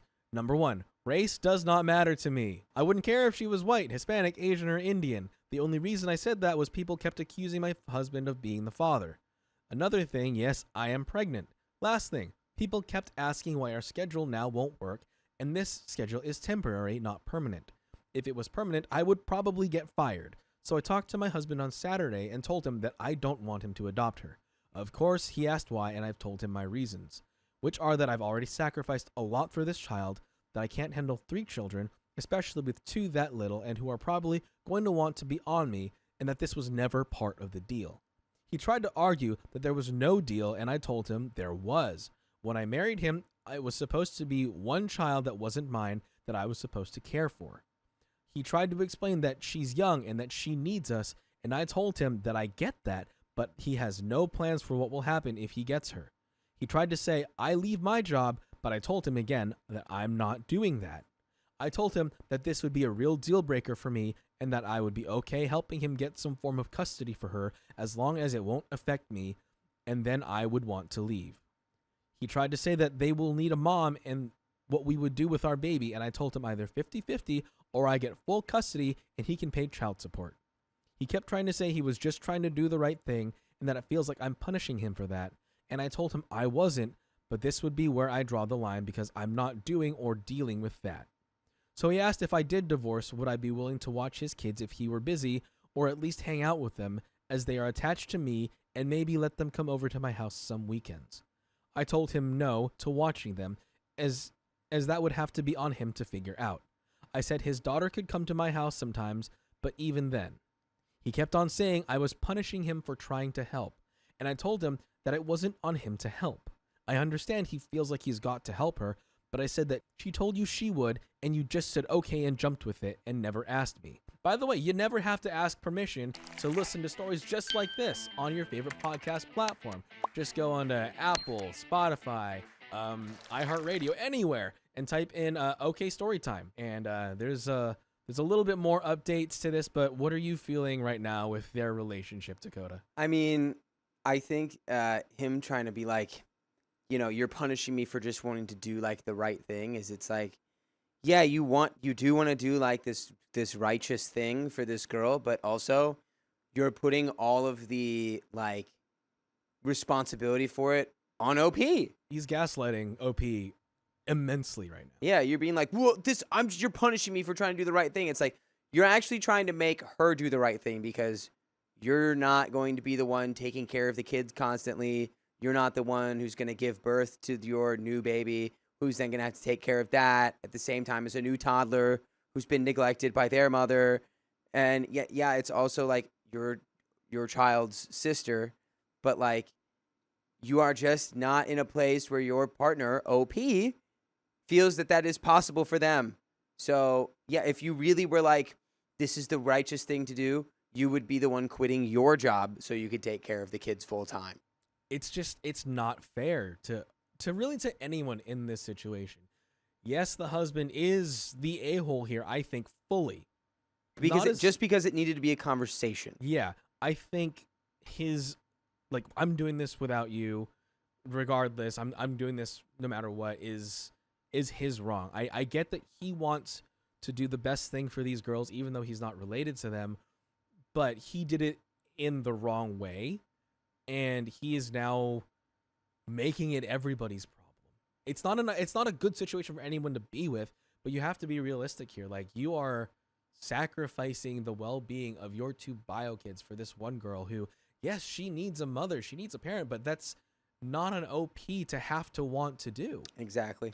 It's not her kid. It's not her responsibility. It's really not. And it's awful to have to like weigh the importance of anyone in this situation, but it's like, if you did, your wife and your unborn child would have to take priority over your daughter's half sister. And that's terrible. That is a terrible algebraic equation. That sucks. I hate that. But like, if you just made it math, that would, in my head, be what it was. And it doesn't mean that she's not important or not worth it. Like, you should do whatever you can to help her. But, like, clearly it's not what anybody in this situation signed up for. It's not. It's a problem that they're being forced to solve, and there really is no good solution here. But the solution that husband is proposing is absolutely not the solution. No, he's just saying this is the way it's going to be. You can't do that. It's got to be a conversation. You're asking OP to put her entire life and career on hold. No, she's worked for this. She has your own bio child on the way. You can't ask someone to do that and expect them to be, oh, yeah, sure, let's do it. Yeah. No, that's not how life is. Yeah. So to the update. Then he went on trying to ask, did I even like the little girl? And I told him that I do, but I'm tired of making sacrifices for her and tired of having her clinging to me all the time, and told him that I can't deal with that. He got mad and started yelling, so I left and went by my mom's. He's tried apologizing, but my mother said not to go back as I would be unhappy there and to leave that on him. I can live with her until I find somewhere else, and she will be happy to watch my baby all day. So for now, I'm going to try to talk to him and see what his plans are, and if he still doesn't have any, then we may get a divorce. Top comments are, commenter 1, not the a-hole. Even when you were telling him you would leave, he was asking you about childcare. He just showed you how he viewed you in the relationship. Free childcare. He just showed you how he viewed you are in the relationship. Free childcare. While you are gone, do not agree to look after or help with the children. He needs to understand that adopting this little girl will be on him completely. Also, get a storage locker and start to move your stuff out. Commenter 2. I laughed out loud when OP's husband asked if she would still babysit if they got divorced. This man does not get it at all.